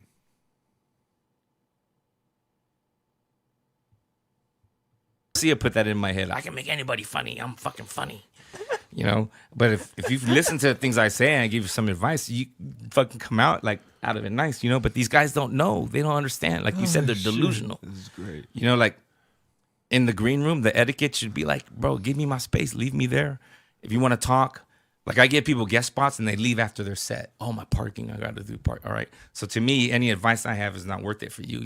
Parking is more important than you than fucking, you know, hearing what I have to say. Bro, well, that's... So comics that stick around and stay afterwards, that's when I'll throw my advice, but not during the show. Also, when I started, I had the respect of, like, going and watching the headliner, too. Like, seeing what they do on stage. Like, if I want to get to that level, I got to watch your set to be like, all right, that's why I need to, like... You learn from people. Yeah, you learn what not to do. You learn what to do. You learn things to do different. It's... Yeah, because I'd be asking comments like, how long you been doing comedy for, bro? And, like, you know, they'll say, like, a small amount of years. I'm like, bro, what the fuck are you doing in the green room? Go watch this shit. You know? Joe Martinez says Vegas comedy used to mean something. What happened? The amount of people who know who Tanner Tuttle is seriously 300 people, including his family, people he went to high school, and neighbors. The posts with their monthly shows is especially funny when 8 of the dates are shows they run. Like, yeah, bro, I hope you are there. Vegas comedy used to mean something. You're a dick sneeze, Patrick. That's a weird... we all are, if you think about it, though, right? That's a poster. You know what I'm saying? Like, go Dude, study. It's the same thing as, like, you get an intern Shows for a job. Are classes, bro. Like, Right. You know what I'm It's saying? exactly. When you go to school, you take your fucking test, you do your homework, you learn from the professor, and then at the end, there's a midterm, a test, a final. Yeah. The finals are the shows. and the studying, the note taking is the watching the shows. Like, just because you start doing open mics, that doesn't mean, oh, I'm comedy now. Exactly. Dude. You still have to work your way up. It's just we don't go to school for it. There's no university. Right. We have to literally start from the bottom of the barrel. Hey, we got 40 people watching. I'm going to need you to hit the like button. This counts, you know. The algorithm means something. So if we can't get it up to 30, It's not like a job where with 45 people watching, now come you on. need to know the behind the Bro, scenes. 2 years in. You know, I'll turn this whole thing around. I'm fucking 26 years in, and I'm Yeah. watching shows. Hell I yeah. still watch the show. Sometimes you got to watch the show just to see. Big Irish If the J comic says before Edwin's you right do about green similar room jokes. etiquette. I don't know if Joke that might. it's be just too people yours, don't know or don't he care. doesn't, Not sure. and you go up and do it. Yeah. It's yeah. like, oh well, we kind of already heard that one. I know a lot of headliners that don't watch comics, you know, and I watch comics, give them feedback. So Yeah, now but you're gonna then- try to talk to me while someone else is on stage. Also, When also I was you listening to you. you're like, respected though because you came up those ranks. So you're you like, actually yeah, you know give what I'm more saying? feedback than Yeah. most headliners that I've been around. For real. I wanna You hear that, Edwin? You talk too much. Or this or maybe this or whatever, like, Yeah. or it's just a compliment, like, oh, that was good. Like, I'm not a good person. I'm just bored. You know what I'm saying? And I think all the knowledge that I have obtained throughout the years, like I can actually help people now. Like, whoa. And it's kind of fun. You know? Like it's boring. But then it's like I asked for it, so I can't really bitch and complain. But come on. Know some green room ethics. Like, don't bring your fucking Ethics? wife it's to like the show. it's like bowling etiquette. Don't you know steal. not to bowl when the person right next to you. You wait for them to go and then you go. It's, Oh shit, dude. Yeah, but like there's etiquette too. Like, Yeah. you know, what's his name brought his wife the other day. And then, okay, all right, bring your wife, all right? Yeah. Okay, now she's in, I get there, she's in the green room. I was like, Jay Rivera brought his wife. Is that who you're talking about? then she's in my seat. I was like, oh my God, are you serious? The trifecta. And then okay, the show's gonna start. She's gonna leave. No, she's still in my seat. Like, fuck, bro. Like, Jay Rivera, come on, man. Don't fucking bring your wife to the fucking show and have her in the green room. I mean, she can go to the It's show. so wild to call these people comics. There aren't any more comics than I am in the NBA because I pick up a basketball at the rec Why was she center. there? Like, Guys that give me advice early on were Steve Mazin, Gary Cannon, Daniel Tosh, Gabriel Iglesias. Spell it right. even though Ralphie I don't like May. bringing It's their important to wives listen and or grow girlfriends from to the show, but peers, she confident sits in the on show stage, and humble watches backstage. and gives them tags Tim, because his shit sucks. don't you have some tables to fold up? She does right. She does help See, me out a he'll lot. admit it himself, dude, because that's Bro, I be coming on stage, she'd be like, yo, you know you don't be like talking English up there. Like the words are English, but like you you're too hood, motherfucker. You gotta connect to the people. Oh shit. Yeah, no. She respects that space though, you know what I'm saying? So, but I feel it, bro. I feel it, man. And remember when he first started, he was after his set, he was like listening to it right there in the green room. I'm like, oh my God, bro. Like, You gotta hear it twice. my daughter's like 7 years old, 8 years old, but she's already learned it's not all about her. You know, and these guys are like, it's all about me and my set. You want to help me?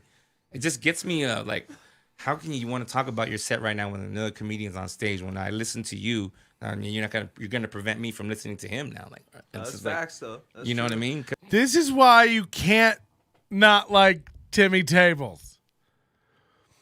Tim just posts this long fucking brag post with all these name drops, and Kyle goes, wow, Daniel Tosh from Tosh.0. And Tim goes, yeah, Kyle, before Tosh.0. You know he's serious. Like, yeah, Kyle, actually it was that that very same Tosh. Bringing your girlfriend, boyfriend, friends to the green room is insane, especially when you're doing a guest set. Wow, Tosh from Comedy Central, right? And people are like, yeah, I think I've heard of Tosh.0. What are you supposed to do in a green room? I've never been in one. Headliners take that V Theater green room seat serious. I was there 7 nights a week for 3 years straight. Good for you, Penny. How are you going to say good for you to Penny when you just dropped 19 names, Timmy Tables? This is getting... Respect for the game, you know? So I was like, fuck, man. What's going on this show? And I wanna see fools grow like Freddie Correa. Freddie Correa thinks headliners are supposed to be a secret. Get to the part where you lose it. That he's still doing right now. I didn't know that way. It's like, and you're building your craft and your confidence. You guys giving me. Krasner gives me a lot and writes up still things. Just Everybody's favorite impression sounds. Hey, yeah. Those are just fucking. I'll have the soup. People. Yeah, but help people. I can't get mad, right? If they're not. Here he goes. So what's the point I'm trying to make of all this? You're trying to help people. Yeah, but I can't get mad, right? If they're not, because they don't know. They don't have no one showing them, teaching them. So like they're gonna make those mistakes. I'm not upset at Jay and them, but I need to sit there and talk to them. But the problem is me, because I'm Filipino, and Filipinos are non-confrontational by nature. So I could sit there in the green room and some comics would be like, I need everybody out of the green room right now. Right. Like I don't have that in me, like, you know. But so you haven't told them none of this? No, I was saving for the pod. So I figured, you know what, maybe they could hear it on air. But now it's proof if they're watching or not. So it's like if they don't say nothing, I go, oh, these guys ain't watching shit. They ain't supporting this pod. They ain't supporting the pod. Because if they do, they'd be pissed off. They're not supporting the pod as I talk shit about them. I can't believe they don't watch this. That's why I talk shit about them. If they watch the pod, you know. I don't see us talking shit, though. I see it as like educating them, though. Yeah. You know what I'm saying? Yeah. You know? But it's Filipino fucking a fault in me. Like, I should just confront the person. But that's why I probably like that Patrick guy so much on that Onion show. He's something that he has that where he confronts people. Because I've been wronged a few times here and there, and I just Asianed out. Like, oh, no. I Asianed out. Yeah. And I'm tired. Delilah's taking her corset off. And I want to maybe. CF says, no offense to this clearly engrossing podcast. Can we please watch Darrin chase shower at a Planet Fitness? It goes right. Oh, yeah, I guess. Yeah, Doug. Anyway, I feel the anger boiling up inside of Edwin San Juan. I think you can do it. Because you guys refused to get me to 30 clicks, you have to be punished. And how do I punish you? By making this show members only. So now, it's going to be members only, and it's $1.99. The link to join is in the description. You guys could have got me to 30 likes. I probably would have been happy. But we're going to go private. We'll probably do another couple hours tonight, so come hang out with us. We'd love to have you. It's $1.99. Don't be poor. This is all CF's fault. CF's not a member either, so man up, or what do the kids say? GTFO.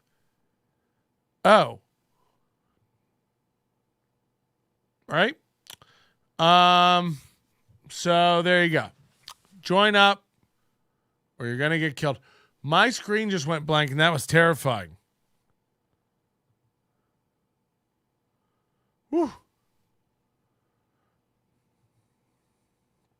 All right, so we'll see what happens to our numbers there. They should drop off a bit. We're going to go member only stream. Patrick needs 40 likes before he produces the next segment. Yeah, I'm like the steel toe of the East. Wait. Okay, Darrin Chase. Is he on YouTube? Is that where I can find all these shenanigans? I'll pay for CF if they post their name. Wow.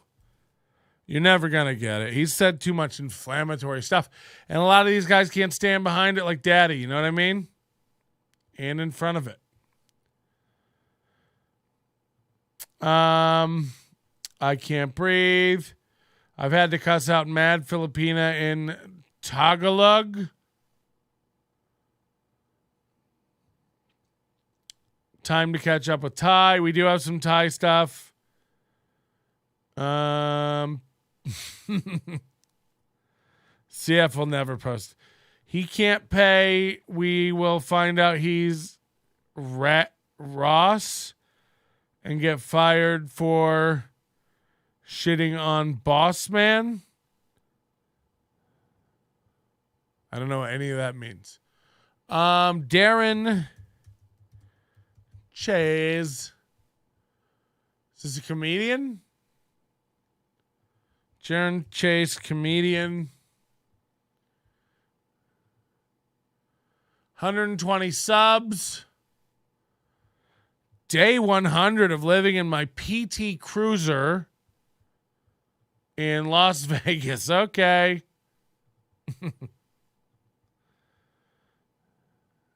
Let's do it.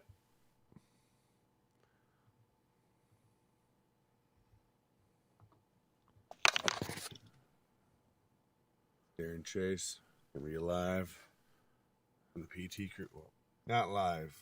I'm gonna edit this. This is cramped. Day 100. I mean, this is just a mobile garage sale that you won't unpack. This is bad. This is bad for your mental health. I gotta do something about this organization situation here.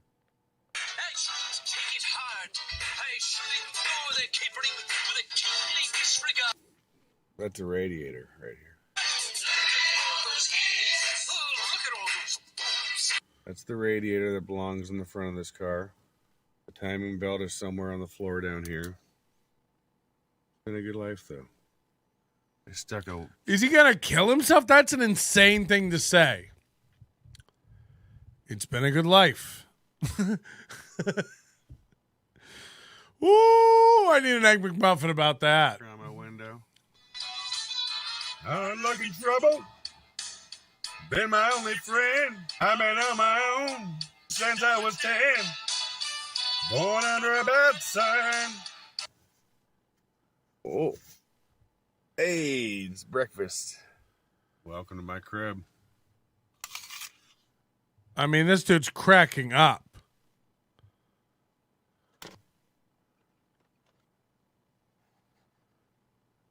Where's he getting donuts and apples? When you start at the start, then take it away. The name is Simpson Bartholomew J. That's Bart with an art and a capital B, then Sim plus S-O-N. That's... He's got the famous CD from the 1990s, Songs in the Key of Springfield, which featured several of the Simpsons characters singing songs. Like this clever little Bart rap and Born Under a Bad Sign and Sibling Rivalry. And I used to love that album. And I couldn't imagine when I was a kid bopping away to that I would one day live in my car and sing it while eating apples and Boston cream donuts. This is not how a man, man's parents would want him to be. I love White Struggle. Time to rub one out watching this mess. He lives in Fitzy's shadow and garage. Is that true? People will convince themselves living like this means they're all in, like a rapper getting a face tat. Yeah. Hey, I'm comedy until I die. It's like, that's going to be very soon. That looks like sepsis in your foot. This is like... was buzzing, I was snoozing, supposed to get up now, but I was refusing to let reality become an intrusion, cause in dreamy dreamland, I was cruising. But the buzz kept buzzing, my head kept buzzing, gave the radio a throw and heard an explosion. Opened up my eyes, to my surprise, there stood Homer in a temperature rise. I did this for 2 years before in LA. Mostly by choice. It's hard to sleep in a car seat, man. Oof. Hold on, in Fitzy's shadow / garage. Fitzy lives in that big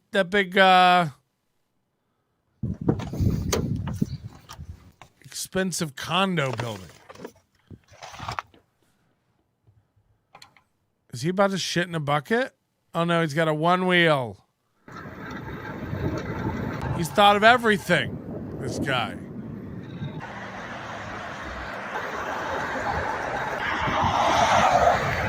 Well, you're damned if you do, and you're damned if you don't.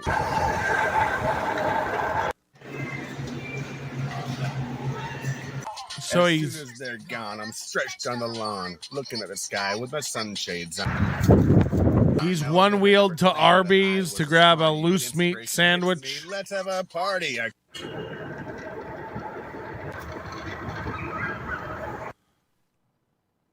KFC. Good stuff. Wedges.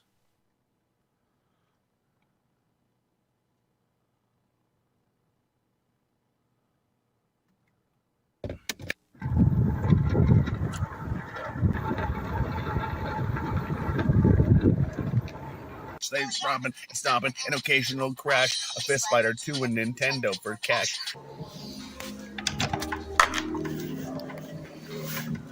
I got a little worried. This is wild. The next thing you know, mom and dad are home.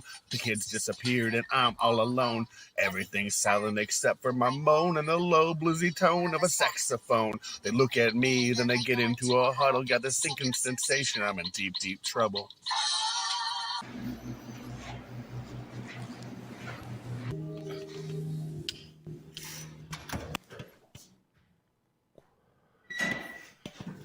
So this is Fitzy's building and gym. I know, because I needed a key fob for one of those bathrooms during a show. It's bad for you. You stroke him, then he'll stroke you. Just please don't ask what our government's up to. We see news about Paris, but not the city. They're keeping us distracted with Lindsay Lohan's titties while we laugh at Britney. We'll be in Iraq. It just might be a few years before we're getting back. We're brainwashed. I wrote that in 2004. And I gotta go. So, a normal, stable guy.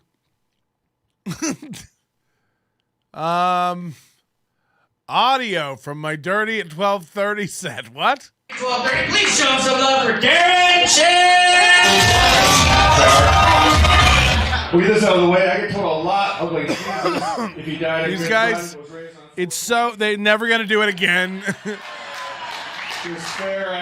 Audio, shitty phone audio from my dirty at 12:30 said, stand up and rock comedy club. How did you know it was a Matt and Joaquin production? It's so purple.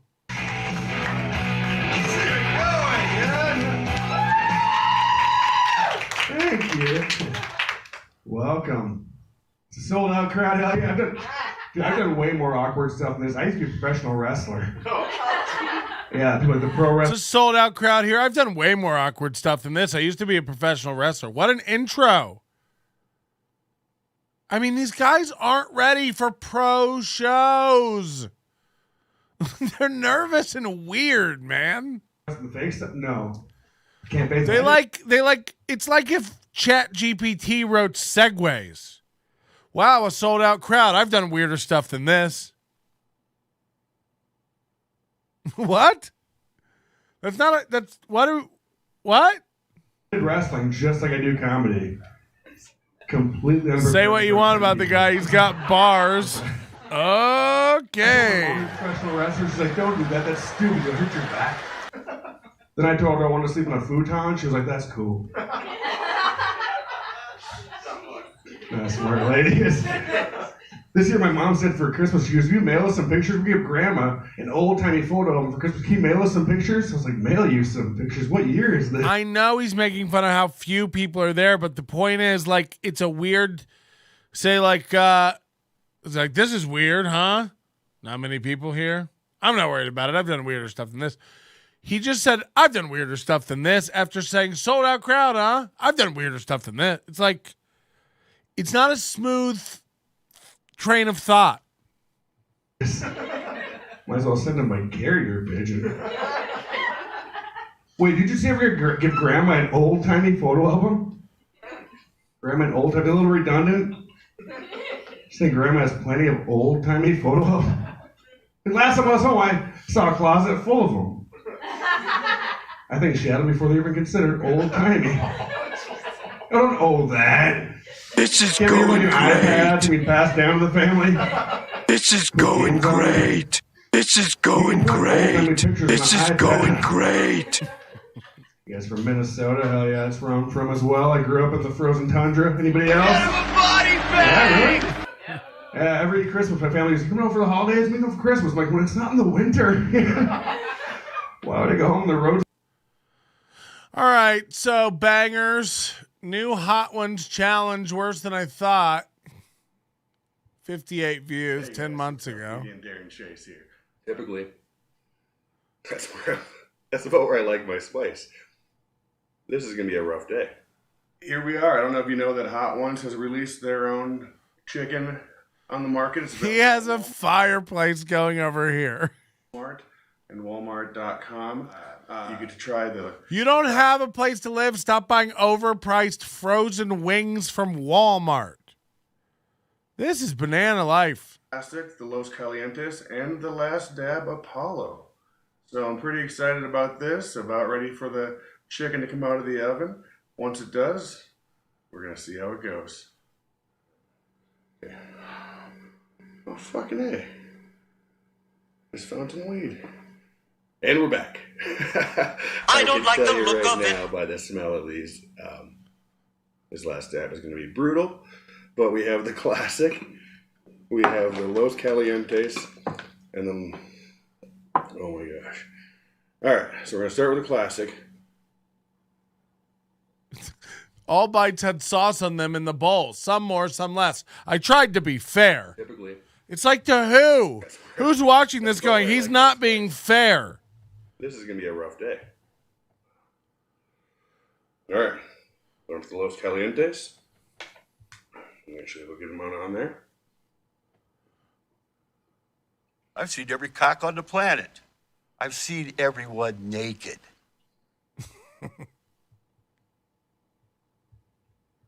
Okay. Yeah, I sweating already. I can do that one.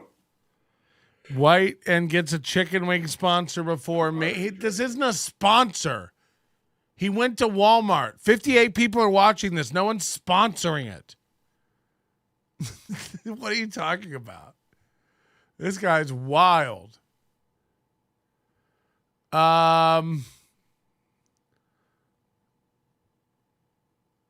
Is that all he's got from his car?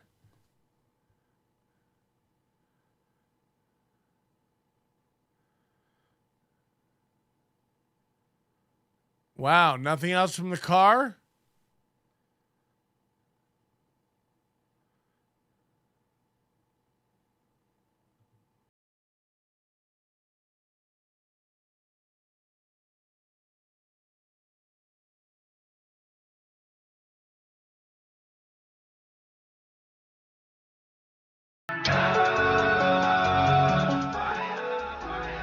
Say what you want about the guy. He knows how to edit video.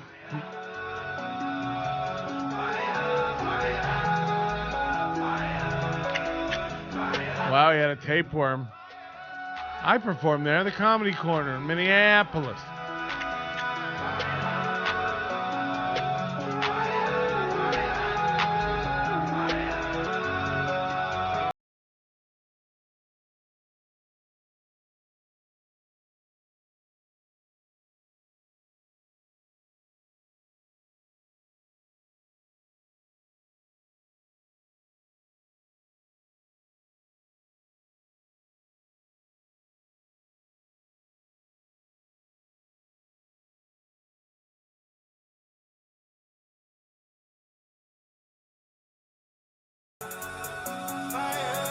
This song is fucking awful. He got on Potluck. How did he do it? What is going on?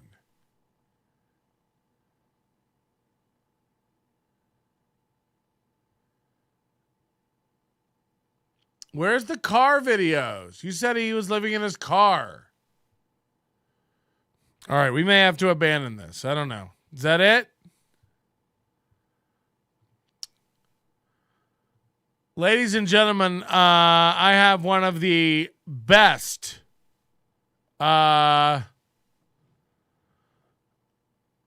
best videos of Chad Zumock. You know, there's so many videos of the Steel Toe Morning Show mocking our boy Chad Zumock. But if you Daddy shark, come on! Daddy shark, Daddy shark, Daddy shark. There's some fishy stuff going on here. I don't know why it's doing that. So Chad Zumock has very few videos. He takes them all down immediately after broadcasting them. And he doesn't seem to like to confront the Steel Toe guys one-on-one at all. But I found a video from a couple months ago called Another Decision by Steel Toe, quote unquote. I don't know why he puts these in quotes. Like that's not the name of the thing. Bad husband, bad father, cheated on awesome Ashley LaRue, author. And this is an insane video on this edition of Breaking Chad.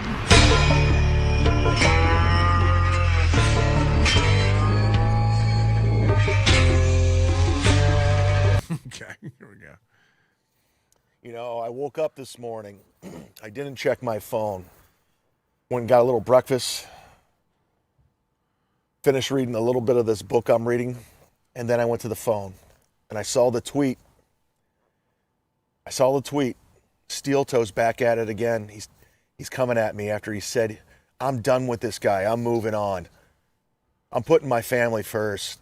Chad Zumock has the same facial structure and lip structure as Steve Wiebe. And if you know who that is, then you know who that is. But he reminds me of Steve Wiebe. And that's just for the documentary fans out there. Godspeed to Billy Mitchell. This guy's unhinged. He doesn't know how to do this. I'm moving on to the next subject. And he's back at it again. After I defeated him, I made him look like the bitch that he is, and he is a bitch. So, like, from what I understand, Steel Toe started talking shit about Chad. Chad deletes all his videos and doesn't really do anything but get upset when anybody brings Steel Toe up. And now Chad's saying I defeated them, and now they're back talking shit again. It's like, why would they talk shit again if you defeated them? That doesn't make sense. Like, if they're defeated, they can't really... Complete bitch. A delusional bitch. But you know what happened? This guy who's playing radio in his basement because he can't get on the radio. He wants to be on the radio, but he can't. It's like he's playing radio in his basement. You're playing radio in your living room. I'm playing radio in my studio. We're all playing radio. Like, that is what we're doing. Chad. Hey, I like you. I'm your friend. Like, I'm trying to help. We're all playing radio, dog. That's what this is. You know? It's so crazy to get this mad. Imagine making this 12-minute video about a guy. He's seething and he gets so worked up. So he looks at every comment, every Reddit post, every tweet, and he's seething that he got bitched. No, that's you, Chad. You're projecting. You're the one who says you don't look at anything, and yet you constantly look at everything. You know, you're plugged in. By me. He's angry that he got defeated, but he's trying to keep his cool. He's like, okay, I'm going to put April first. I'm going to put the kids first. I'm going to do the right thing. I'm going to move on. But no, his ego and him being the narcissist that he is. By the way, unwarranted ego for the lack of ability that you have. You're not good at this. You're every fucking small market morning radio hack I've ever seen. And you're the worst at doing this. You couldn't put it aside. But what put you over, what happened was, and I found out, your idol, Opie, from Opie. So, like, I guess he was good at it. Apparently, he had a 30 share. We don't know if it was in the demo, but he was good at it.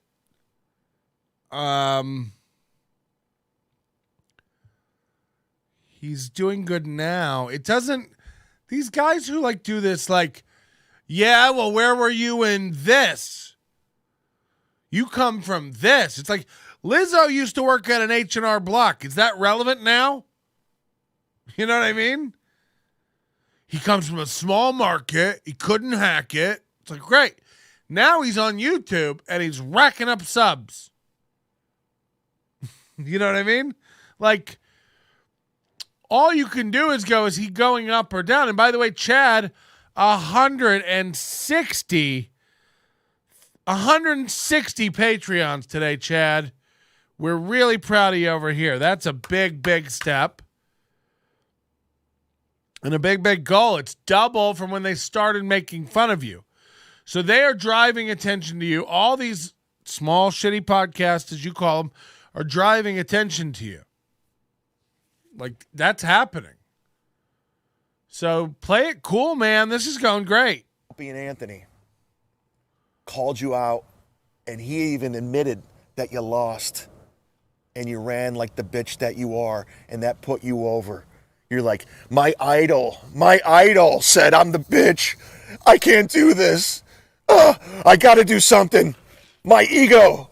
Fuck the family. Fuck my wife, April. I got to come back at him. And guess what? You made another bad decision, Aaron. Another bad decision. Bad decision after bad decision. Not only your audience should not trust you. Oh, no. They should not trust you because you contradict everything you say. You lie. And you're super delusional in what you're doing right now. I am unhinged, okay? I am a loose cannon, like Kevin Brennan says. I have nothing to lose. So you're coming back again because Opie said you lost? Well, guess what? Let's go. Let's roll. Because this isn't personal. This isn't a radio war. This isn't a wrestling shoot. I don't like you. You're obnoxious. You're not talented. Does he think a shoot is a work?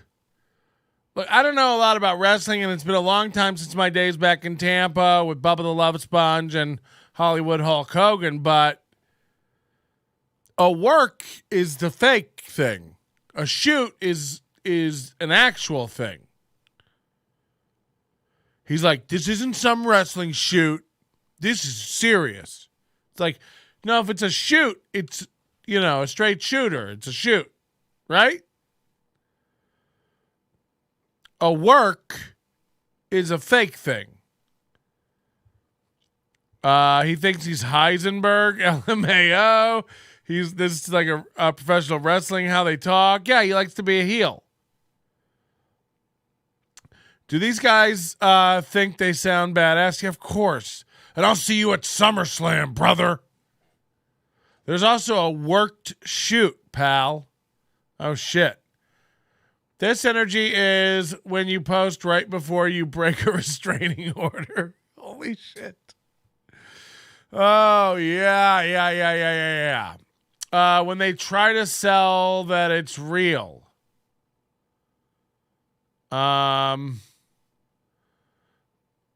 You were on with Bubba the Love Sponge. No, what? Fucking yeah, dog. You want to call him? Bubba loves my stand-up, too. But, yeah, Bubba, I lived in Tampa for most of my life. But I haven't seen Bubba since 2018. I like Bubba. I've always been a Bubba fan. And I'll tell you why I have a affinity to Bubba. When I was a butter boy living in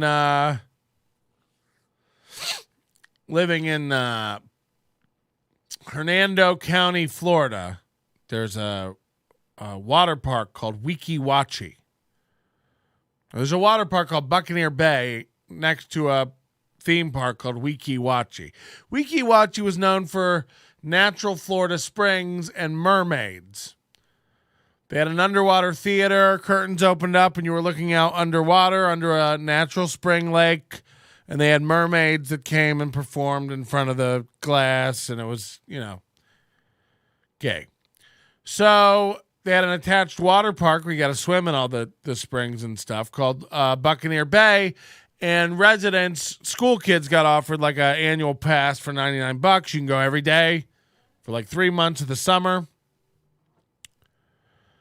And I would go a lot. And my sister was really little at the time, and her mom, they would have loved to come, but I think tickets, we were poor, man. And tickets would have been like $30, $40. That's a lot of money to us. We were broke. And Bob the Love Sponge used to come to Buccaneer Bay and do broadcasts. He would come, like, start setting up in the afternoon, and he would, like, DJ, and, like, at night, like, it'd be like an adult party, and he would do broadcast. He was on 93.3, The Power Pig, back in the day. And this is back in, like, No Panties Thursday days. He's a very adult broadcaster. I used to hide in my room and listen to Bubba the Love Sponge in elementary school. But he was there one day, and I got to talking to him because I'm just I was a fat, nudge of a kid who was interested in radio broadcasting and stuff. And he was giving away tickets. They always give away tickets. He has contests and giveaways. And I told him I was trying to win the tickets because I wanted to bring my mom and little sister, stepmom and little sister. And he was like, oh, don't worry about it. Here's a couple tickets. And he gave me 2 tickets, and I was able to bring my sister and my stepmom back on a different day with my student annual pass that we were able to afford. I think she got that for me just so she could drop me off at the water park and not have to deal with me all day. But I'll never forget that. He was super nice, and he could have just been like, he used to call kids fetuses on his show. Like when kids used to call in and like try to get on the radio, he'd call them little fetuses and say they should have been aborted. So he could have been a very mean, dicky guy. But I always remembered that from when I was a kid. And he was a nice guy. Nice guy. You ever have Bubba's wife? Yeah. You should see the tape. I'd like to bang his wife and also Shakira. Great job. I've don't try to correct me with that. I've heard Hernando is the Henderson of Florida. It's worse than that. You couldn't find our house. I don't have time for this tangent right now. Our gingers, all gingers are Kyle, not a brag. Power pigs. Whew. Chad Zumock unhinging as we speak.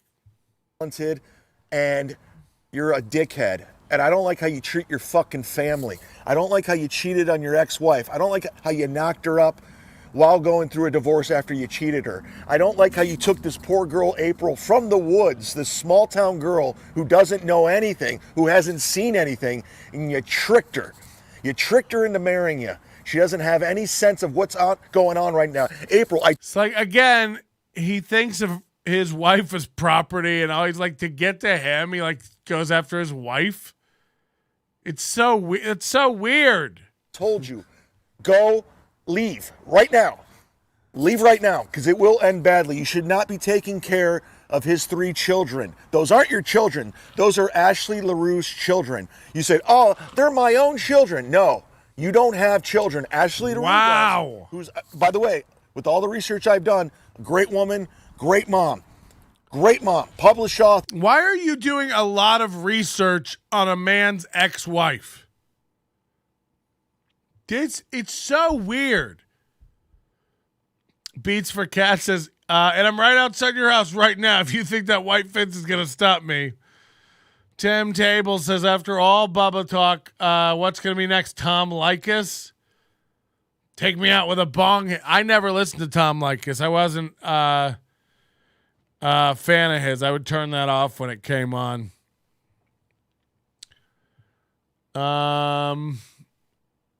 They're working her ass off, providing for her family. And she has a great husband with a real job. 401k, benefits. He's not like you, Aaron, who's begging for money on YouTube. That's what you do. Say what you want to. Chad, it's what you do. Like, what world are we in, man? I want to be on your side and give you fair shakes, but you can't criticize him for doing what you do and making more money doing it. You know, I'm racking up 3 to 5 times the number of views as you. He's racking up 3 to 5 times the number of views as me. It'd be insane for me to go like, what a pathetic YouTuber. Under what metric is he the loser? So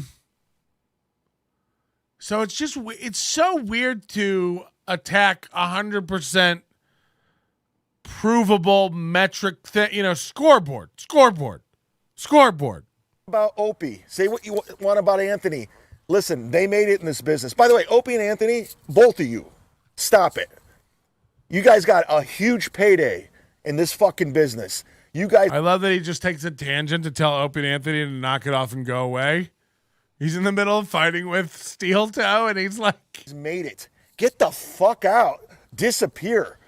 If I made the money that you made, and we had the same radio agent, Bobby, and you would never see me again. I would do exactly what Sean Connery did. If I was rich and talented, I wouldn't be doing what you're doing. It's like you're so needy, you would never fade from the public eye. Chad, you care a lot. You care a lot what people think. You're blocking me for just like talking to you? Like, you're nuts. You're not being a good guy. I would fucking retire from show business, go to the Bahamas, live on the beach, and die on the beach. Why are you still around?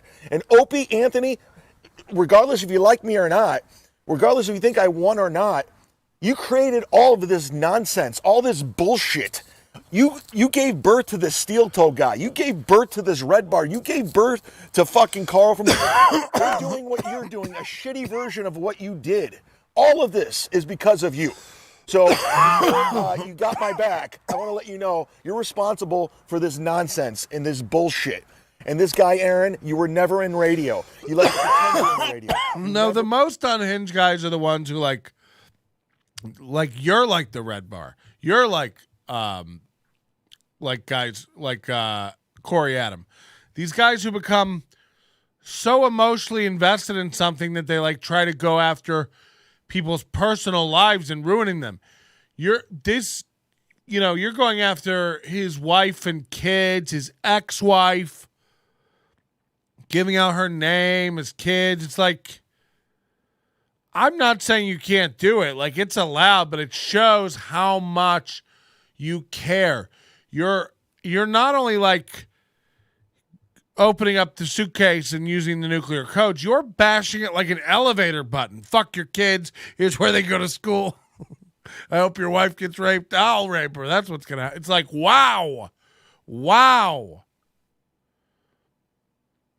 And it seems to be Steel Toe's Achilles heel. I haven't been through all the videos Steel Toe's done on this guy. Obviously, that'd be impossible, but I don't think Steel Toe covers when Chad fights back, actually. And I don't know if Chad's tuned in enough or settled in his emotions enough to realize the ammo he has if he should choose to use it. There's no coverage of this video by Steel Toe that I don't think so. Maybe I'm wrong. So let's allow for that opportunity. But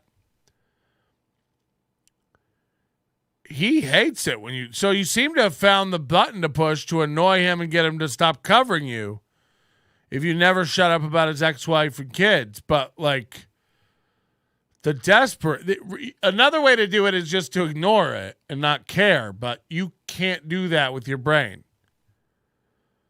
So the only alternative is making videos like this. But while he doesn't cover this and it works because you're talking about stuff he doesn't want to spread, I'm guessing, Aaron.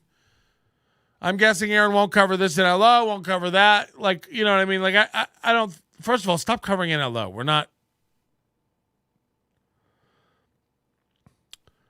But I don't think Chad's...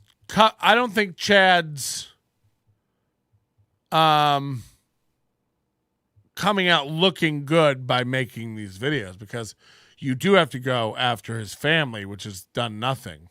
moved out of Minnesota. You were on a very weak-ass FM signal where you sold radio ads to be on the radio. That's not being in radio. Opie and Anthony, they were in radio. Oh, they were in radio. I was in radio, motherfucker. We got paid salary to come in, show off, and get the fuck out. We had health insurance, benefits, and an agent, something you've never had your entire life, okay? You've never had radio salary. Like, it doesn't matter. What's happening now?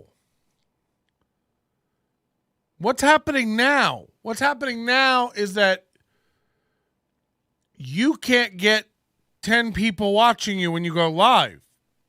What's happening now is that Aaron gets hundreds. What's happening now is that he's a homeowner with a wife and a family and a show that's doing well. You're walking around in hoodies ranting at your phone like a madman.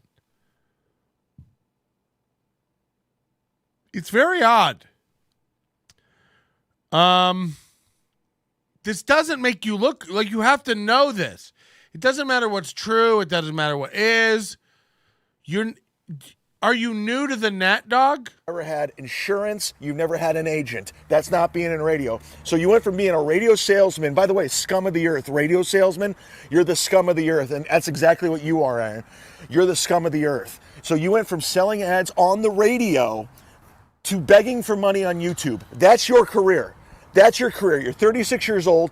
You went from selling ads on the radio to begging for money on the internet. If you were so talented, you would have gotten a bigger opportunity in a bigger market, but it's never going to happen. It will never happen. And April, you will leave him someday. Listen to me. Listen to me, April. This shit is so creepy. Listen, Woods girl. Listen. Woods girl. Got him. Full-time girl. That's been true. What'd he say? Listen, Woods him someday. Listen to me. Listen to me, April. Listen, Woods girl. Listen, small town girl. Wow. That's been tricked. Get the fuck out of that marriage. I'm telling you, this guy's ego, his narcissism, he's a fucking delusional moron, makes bad decision, doesn't think about his kids. If he thought about his kids, he wouldn't be starting this shit. He wouldn't be coming after me.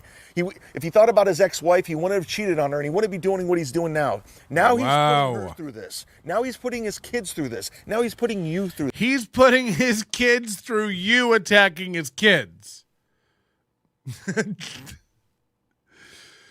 So you walk down an alley and you see a guy putting a bunch of cash in his wallet and put his wallet away. And you pull out a knife and you go, give me your fucking wallet. And he's like, no, fuck off. And then his wife and kids come out of the store and you grab his wife and children and just slowly take turns stabbing them all. And he's like, why are you doing this? And he's like, you brought them into this. This is happening because of you. I didn't want to have to do this. I can't imagine attacking a personal man. Like, I can't imagine ever thinking about what Steel Toe does in his day, in his life day, in a day of his work, in a life of his day, of his life.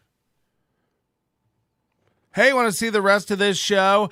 You can just join the Overdose. Head over to nobodylikesonions.com/overdose and join now. Give me your money. I need it. We do a lot of stuff on the Overdose that might not be appropriate for full regular shows and normal, not unhinged people. Come over and see what happens in the Overdose while supporting the show. I don't do ads and stuff over here, so the only way to keep the lights on is through your contributions through the Overdose. Join the Overdose today. NobodyLikesOnions.com/overdose. Use promo code SECRET and get access to our entire archive. Thousands of hours of shows since 2005. I've been yelling into microphones about unhinged idiots that I can't stand. And you'll get access to it all, including a special RSS feed for audio versions, because I know the shows get a little long. You'll save 15% on merch. Head over now to nobodylikesonions.com/overdose and join. Thank you so much, and enjoy the rest of this 4-hour show.